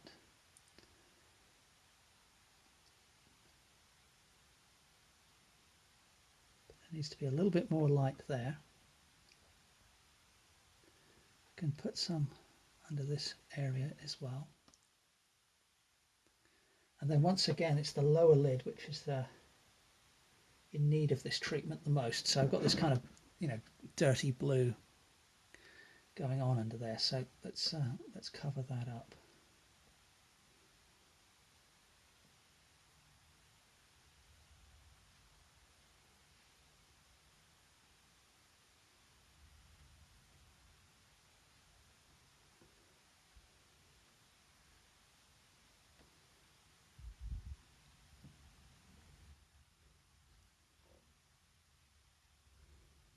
And there's a bit of a line there which I could do with losing. Bit of a drawing line we don't need. let's lighten the lid up there as well. And they're starting to look a little bit more like my eyes now. Still some adjustments needed, but we're definitely on the right track, so that's cool. So now I can use this same highlight color to put a little touch there, a little touch down there as well. And then we can even use this on part of the nose there. The light's catching the inside edge of the nostril, but not quite in the way. I just put that bit of paint down, so let's try that again. Do with being a bit pinker actually. Let's get a bit more of a slightly darker colour on the brush.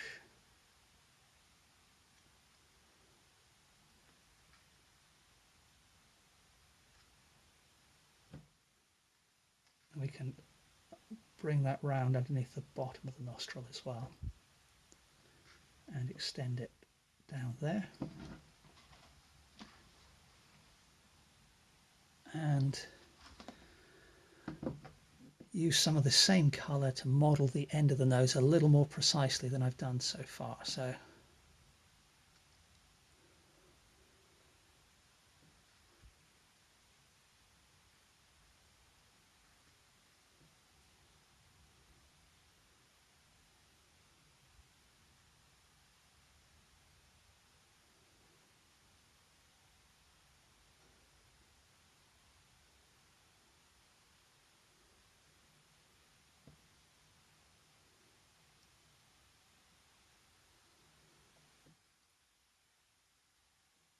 okay, going back to the lighter colour, I can now start to refine the mouth further. So it's a bit more of a highlight there. The area just above this dark line I've got, and including going over that dark line, is much lighter than I've got it at the moment.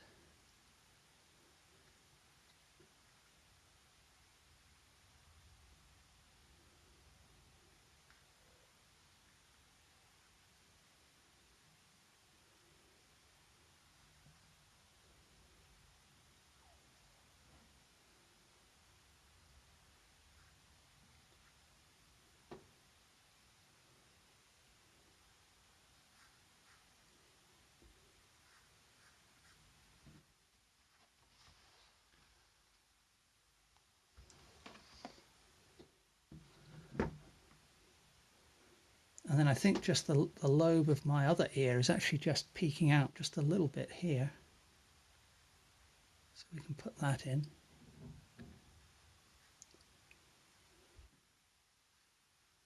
Let's further remove that dark outline that I've got on the right hand side.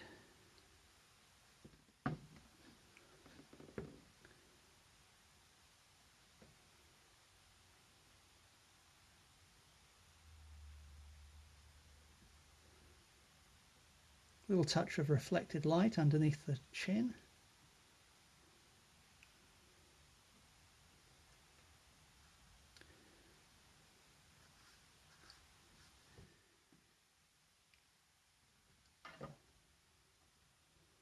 And we can lighten some of the earlobe here as well, this part.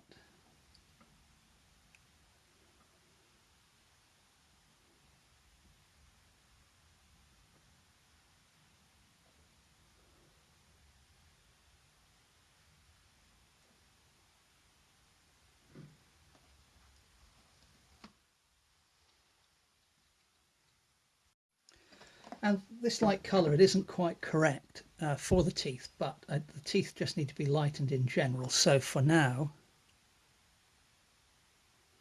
I'm just going to fill in this area where the teeth are showing.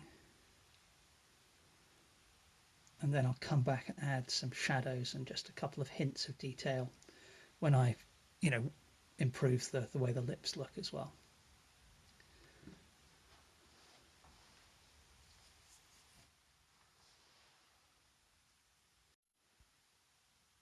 And still with that same, more or less that same colour range on the brush, I'm just going to hide that rather unsightly blue smudge that I put in earlier. And now I'm ready to actually do some proper eyebrows, I think.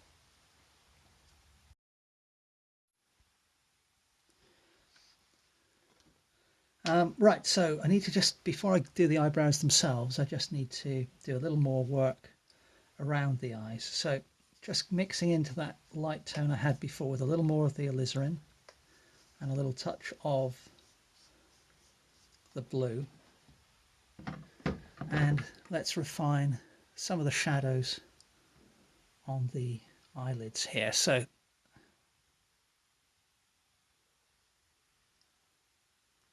I will be darkening some of this in just a moment, but for now it's sufficient to just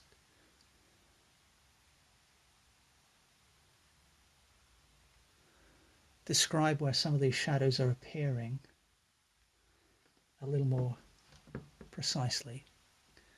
So for example, here actually comes out at an angle going up and to the right far more than I had it. In fact, that starts way down here.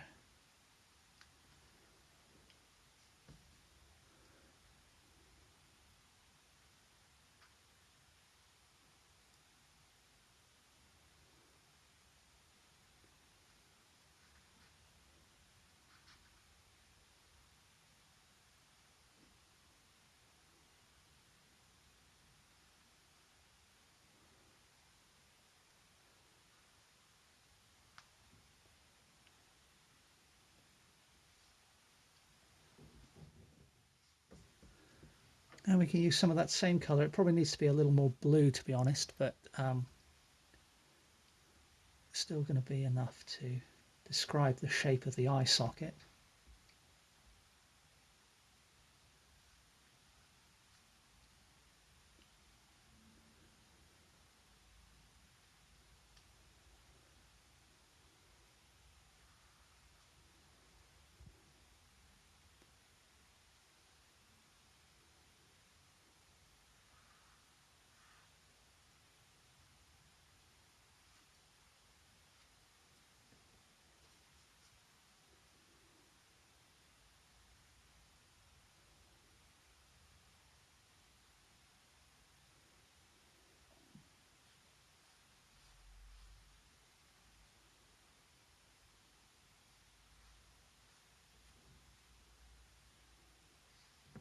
And that colour is going to work reasonably well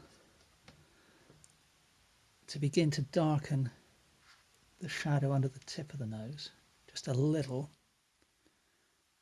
certainly on the left here a bit, and lighten some of the shadow there.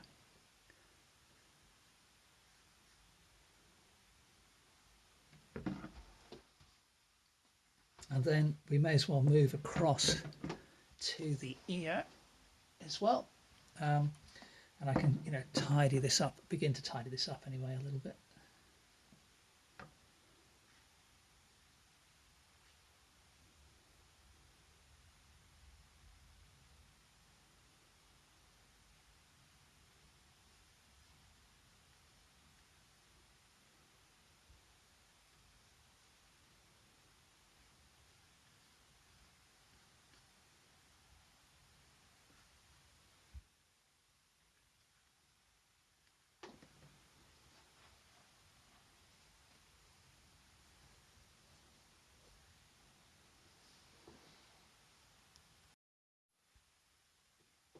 All right, so now we go a little darker again. So still got some of that colour left, but I can put a little more of the alizarin in it and a little more of the blue.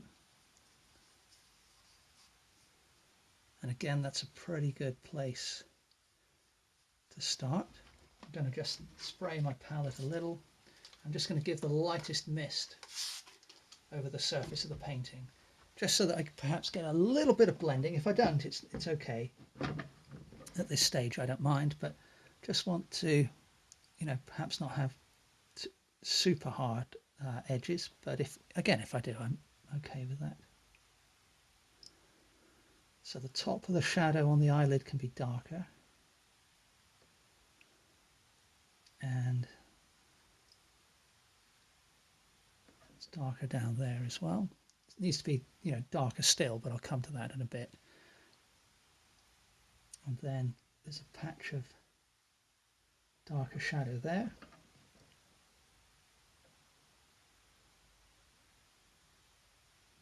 Picked up a bit of lighter paint there, which was unintentional, so just fixing that.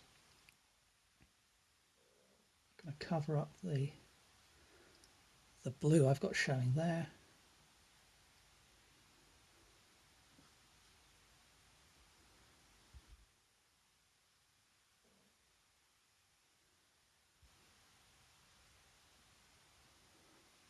Again, we'll move across to the ear.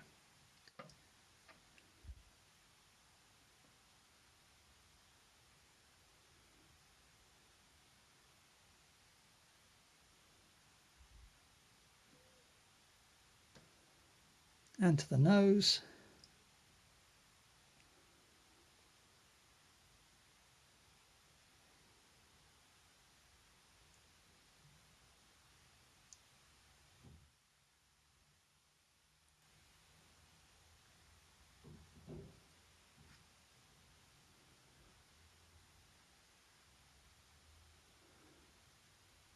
And then I can use some of this on the lips as well.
So now even more blue and crimson added to the mixture. And again, we can start to darken those shadows where appropriate.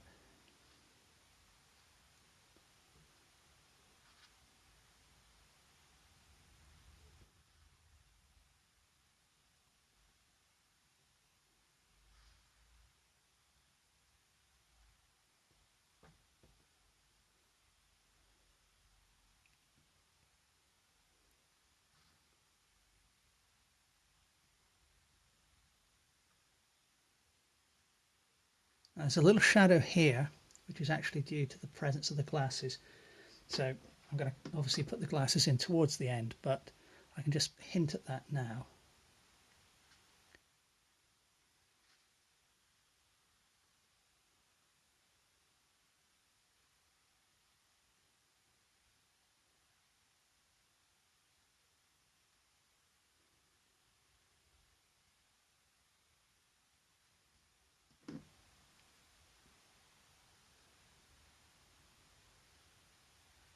Put in a little bit of a line of the eyebrow there, even though it's not quite the right colour.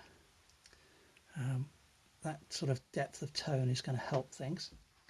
And then, just like before, I can move across to the ear and just gradually deepen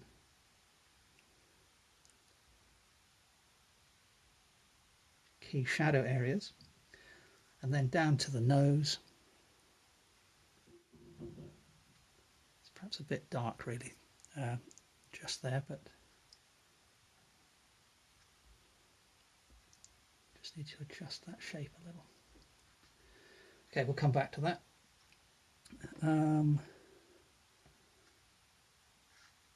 but I can use it further on the mouth. So let's start refining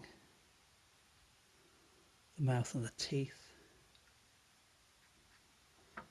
So again, I'm using a brush which is a little bit too big really for what I'm trying to do.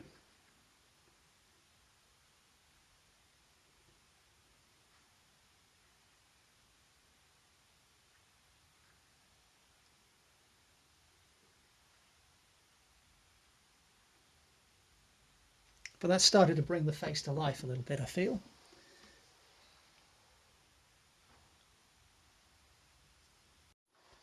So I'm now going to take that same colour, but I'm going to add a little bit of yellow to it over here to create a mid-brown. And I'm going to use that to put in the eyebrows, going over that little shadow region that I did a moment ago.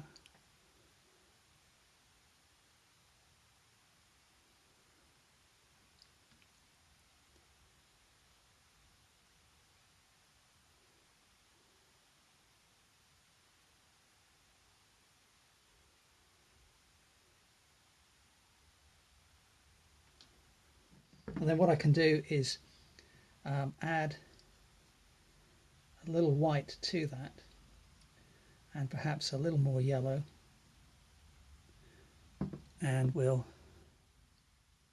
just have a slightly lighter colour there on the left of each brow and down here as well. And that will do for the moment. And I think I'm more or less ready to put the glasses in now. And obviously I've got other stuff to do on the nose, but again, it's about bringing the whole painting up as a whole. So because I've more or less got the eyes resolved, I think I can now go ahead and start to work on the glasses. Now I'm wearing rimless specs in the reference. So what I've done is I've still got that same eyebrow colour on my brush, but I've taken care to flatten out the bristles of my filbert. And I'm just going to draw on the little bridging piece which goes across the nose. So I'm putting a little line there in the corner of the eye, and then the little wire piece comes up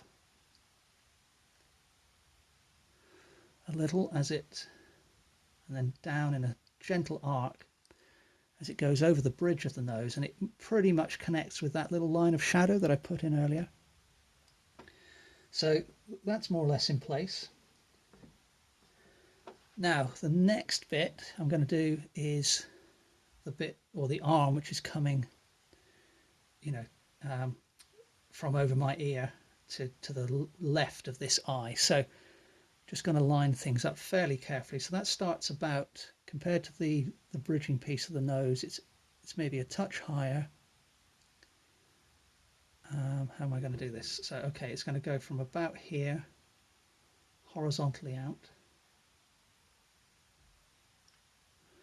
and then the angle is about like that. So it actually goes quite a bit higher than my ear. Okay, so let's see if I'm going to leave a little gap here because there's a bit of a highlight.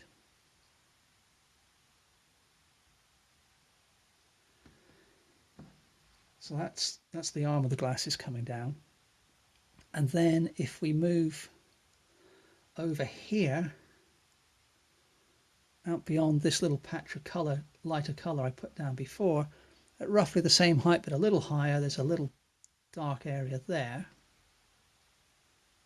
And there's just the merest hint, the viewing it through the lens kind of distorts things, but there's the merest hint of the arm along the edge of that light patch there. Okay, so now I have to deal with putting in the lenses themselves.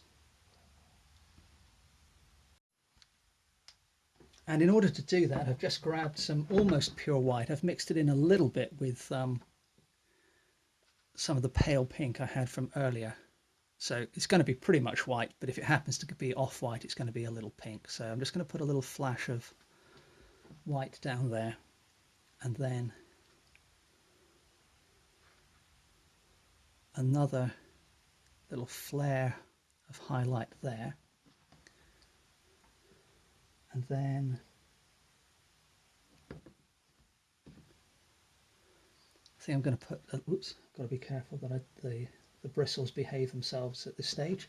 So I'm going to put another little flare of light just over the top of that support, and then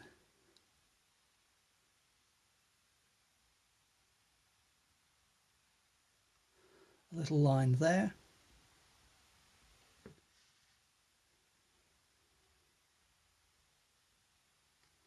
a little arc of highlight there, one there, and then that other lens is almost invisible actually. So, but what I can, but except for, I've gone a bit high on that one. It kind of comes up. How am I going to do this? So I actually think I'm going to cheat a little and make the top of the lens a little higher than it is in the reference. So what I'm going to do is just bring a line over there, because I want the eyes to be really visible in the portrait, you know, because although in the reference the left one's partly obscured, I don't think that's going to help the painting. So hint at the corner of the lens there. And that's all I'm going to do for the moment in terms of the lenses. Perhaps put a little bit in there. I'll put a little highlight on the frames though in key areas. So I've just mixed up a very, very pale yellow with a hint of the alizarin in, and I'm going to put a little flash of highlight there, a little there on the arm, a little here, and then what I need to do is just beef up that arm there just a touch.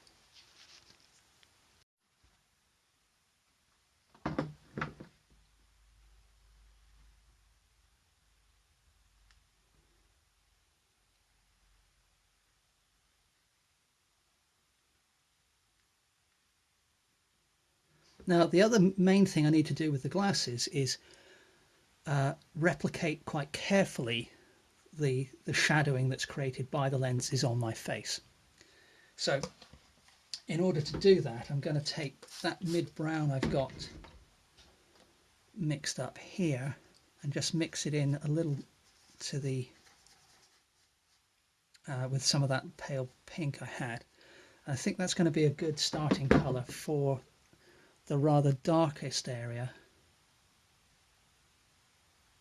which comes down here on this right cheek, and then that extends down here,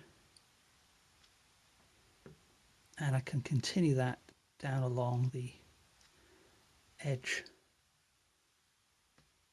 of that cheek. Just let it peter out. Now, having put that in, we can come up here and just mark out the edge of the shadow very gently.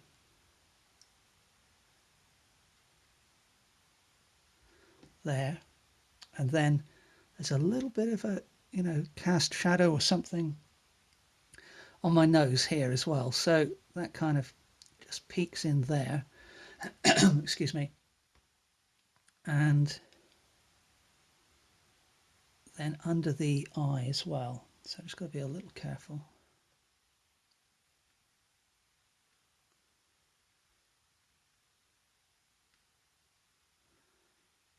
Okay, now the rest of this shadow is rather paler, and there's even a hint of green here. So to begin with, I'm just going to mix in a little more white to this same colour and pop that in there. And the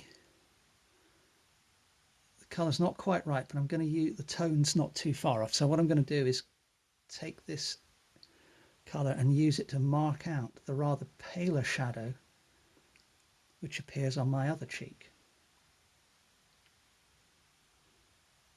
or at least mark out the edge of that shadow, I should say. Put a little bit down there as well. All right, so now we need to go a little greener, so I'm going to add some yellow to that same mix, and we'll see how that looks when we put it down. It might not be light enough. It's not bad, actually.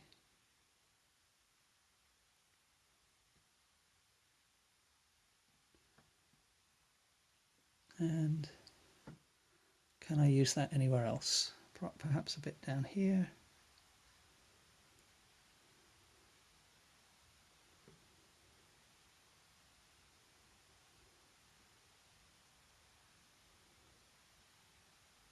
And also I can use some of that here actually on the eye, and a little bit there.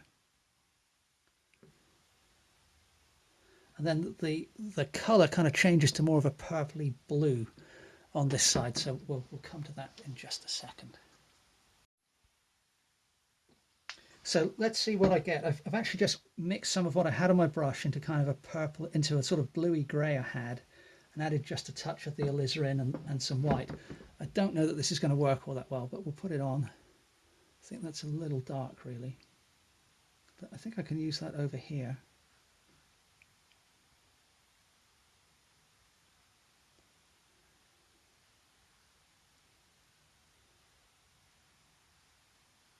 Some on the neck.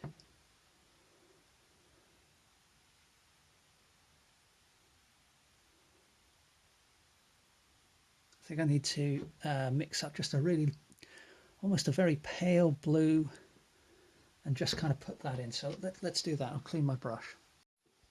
So I'm just going to spray the left-hand cheek there, just to keep the patches of paint I put down fairly active. Just sprayed the touch dry pale blue I had here already mixed on the palette. I'm just grabbing a touch of alizarin, and we'll see what that looks like. I've switched back to my flat brush, my little flat brush.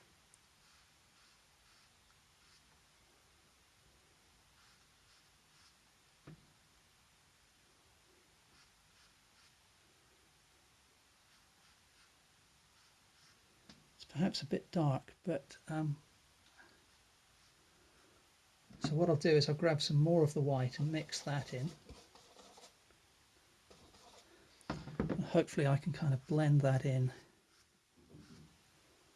on the left side of the face here, because there is a blue tinge to the light on the left side of the face anyway, and that's going to work rather well on the neck, I think. And even up here, put some of that on the side of my head. And then we'll grab some more of the white and let's just lighten, put a few flashes of bright highlight in here.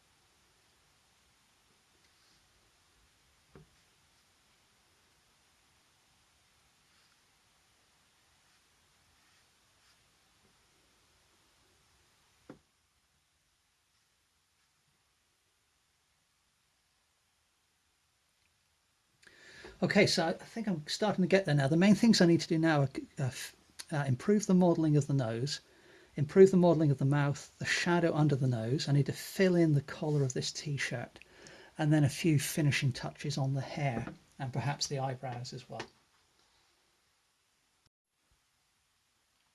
Now the colour I had on my brush I've just mixed with some alizarin crimson, and the t-shirt isn't really this colour, but I just kind of feel this colour might work reasonably well. Just a little pop of brightness in here.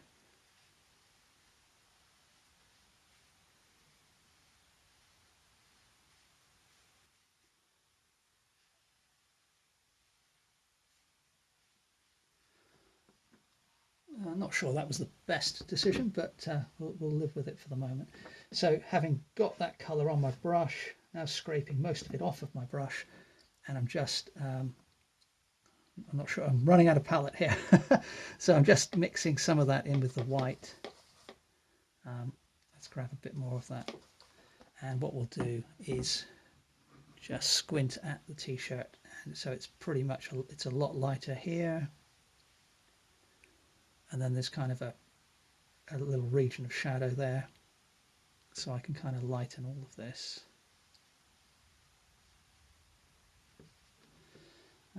Yeah, I'm not sure how well that works really, but we'll keep going. So what I'll do is grab my filbert. Okay, and I'm going to go back into with the filbert into the darker version of that colour, and keep that bit of paint moist. And what we'll do is just hint at a little bit of a seam under the collar there, a little bit of blue added to that colour, and that's probably enough, I think, for that part of the painting. And then I'm just mixing up a bit of a lighter colour just to tidy up the line of the shoulder there, just a little touch. Okay, so I think nose and mouth next. So heading for the nose, I'm just grabbing some of that deeper purple I used around the eyes and mixing it into the t-shirt colour that I just used a moment ago. Still the same filbert, and what I'm going to do, just squinting at my reference again, I'm just going to use this colour to put in a continuous block of shadow around the outline of the nose there on the right, and then also continue that into the cast shadow which the nose is putting down onto the upper lip. Now the cast shadow part could do with being a little bit closer to a brown, but what I'm going to do is just put that in as, you know, a rather large dark area, as you can see. I'm going to put a little bit here under the nostril as well, and then I'm going to mix that in with some of the lighter blue I've got there, and we're going to continue that up and to the left, up here, up under the nose there.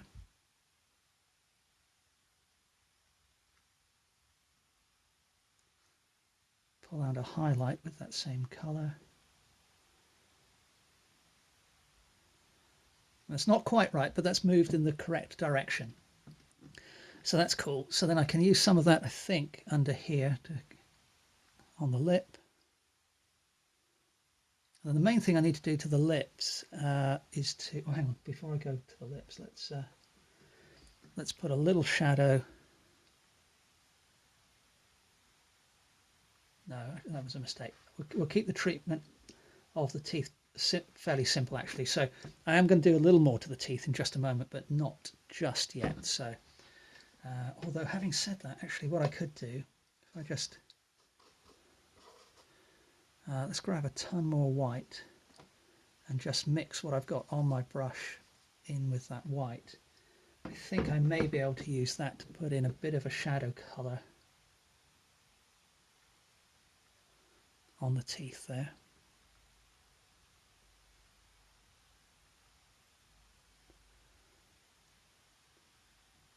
That's worked reasonably well. And then if I go a little darker again with a bit more blue in the mix, I can make the teeth and a little more shadow back there, and on the right hand side as well with a bit of a smudge. And that's reasonably effective now.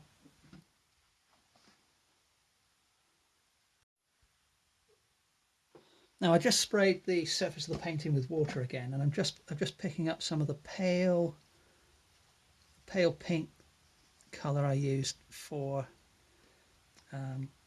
some of the flesh earlier, and what I'm going to do is just drag some of that through here on the left to try and create a fairly subdued highlight. And that's a little bit brighter than it should be, really. So not to worry, we'll come back and darken that in just a moment, but I can use that highlight colour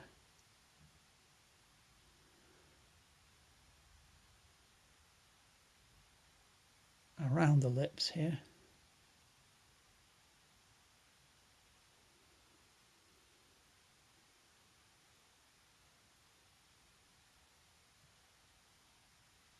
And then there needs to be a little band of shadow along the top of that lower lip, and a little flash of pink here. So what I'll do is let's grab a little bit of the alizarin. I can get it on the brush, and we'll mix that in to the colour that I just put down. And let's see if we can put a little touch of the pink in there. That's perhaps not quite pinky enough. Let's go a little more of the crimson. There we go. And then let's use that to darken that bit of shadow in there. Put a little under the nose there.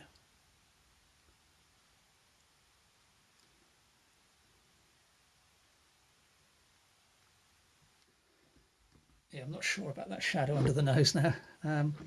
Okay, let's go mix in a little bit of the light blue with this same colour, and change the colour of the shadow on the left there. Lighten it up a little bit. It's working rather better. Put a little touch there, and going up round above the nostril. And on the left edge of the nostril,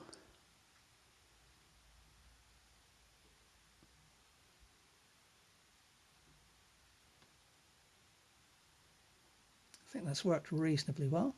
Put a little touch there perhaps.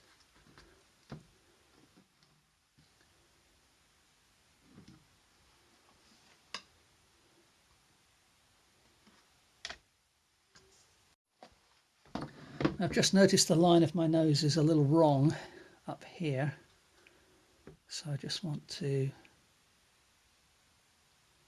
improve that slightly, which didn't work all that well. Let's I think it's a touch better than it was.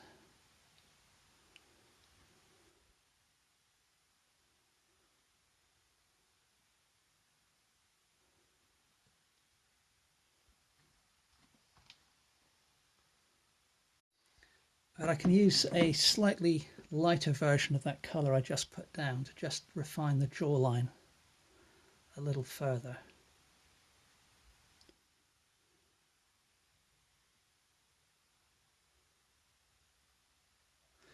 And in fact, that could do with almost being, or being considerably darker and much closer to blue.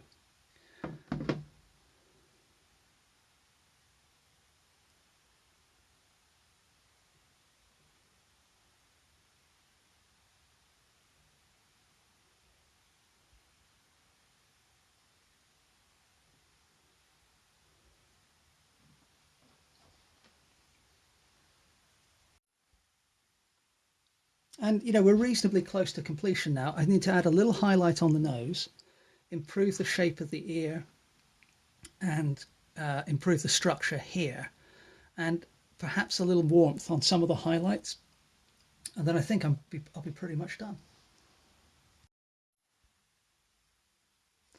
Okay, well, I did a little extra work on the shirt, adding some shadows and a few of the stripes. Quite happy with that. I tidied up the line of the ear and the hairline, and I also added just a few flashes and touches of orange in the hair and around the face to warm things up a bit. I thought I was close to completion. I still am, but I do have a few other things that I want to fix. So I'm going to put a touch of pale green in here on that right cheek. And then I'm also going to use that same colour down here, and it's not quite the right colour, but I'm going to put some in there as well.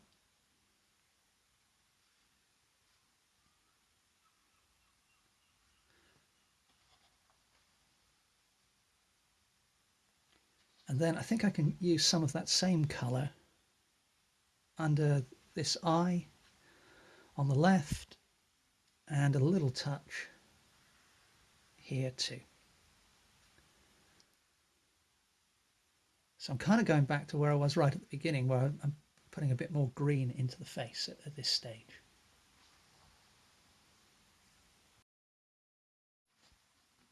Next, I'm taking a very pale pinky purple.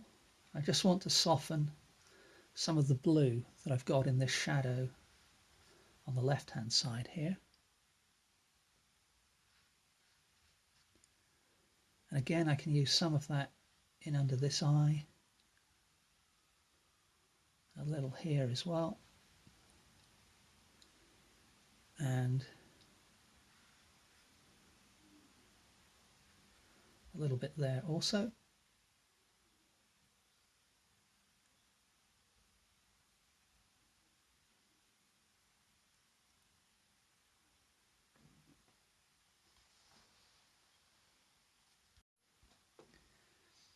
I think I can also pop a little bit here up under the brow and under this one, on the left side here too,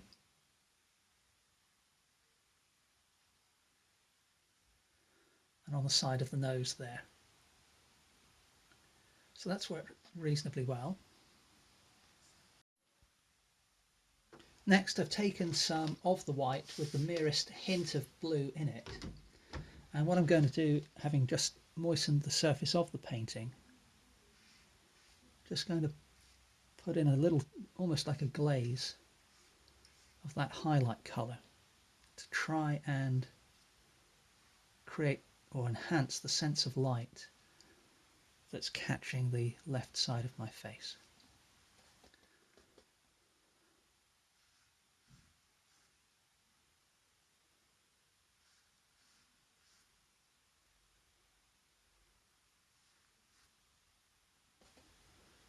And I can continue that down onto the neck here.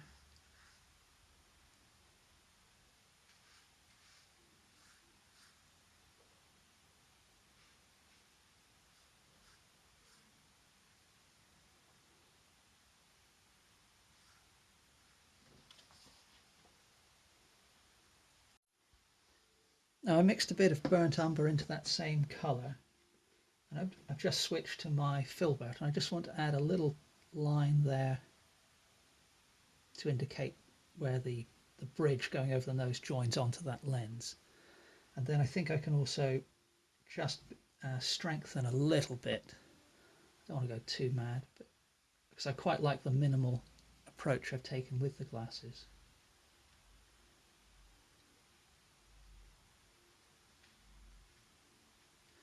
But just strengthen the presence of that arm there. Next, a few more little details are needed in the eye. So I've switched to a small round brush and just picked up some of the pale pink that I had on my palette. I'm going to put some of that pale pink into the white of the eye there, and we'll do the same on this one.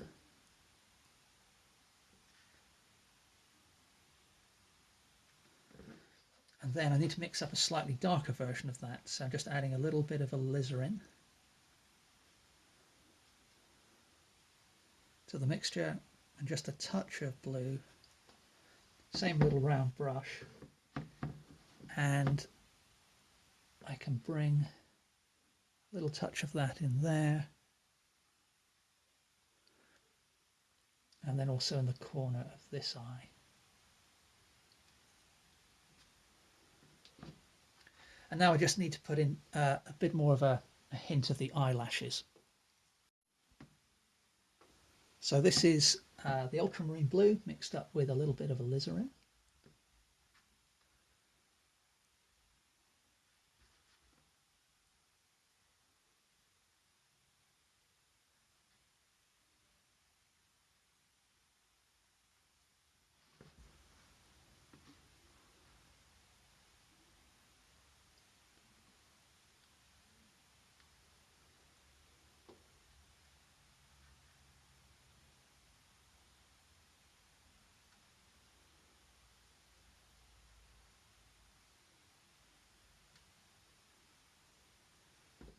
And then while I've got that on the brush, just going to see if I can use that elsewhere. And I think I can put a little touch here in the nostril and in the corner of the mouth here as well. On the left, in fact, that can extend a little bit. Put a little bit on the other corner. And I think that's improved the face quite a bit. I could perhaps even put a little touch here.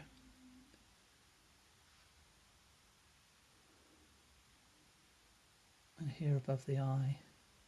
A little touch on the eyebrow, perhaps. Yeah, that's okay. No, I prefer it without. Let's soften that. Okay, so I think I just need to do the neck now. And perhaps a little more around the mouth. So I picked my favourite painting from season 1 of Portrait Artist of the Week, Dame Mary Beard. And then I picked from my paintings of season 2 the one that was most in keeping with that first painting in terms of style, and also one of my favourites. So that was Nihal. And then obviously I sent my self-portrait in as well and waited for the reply.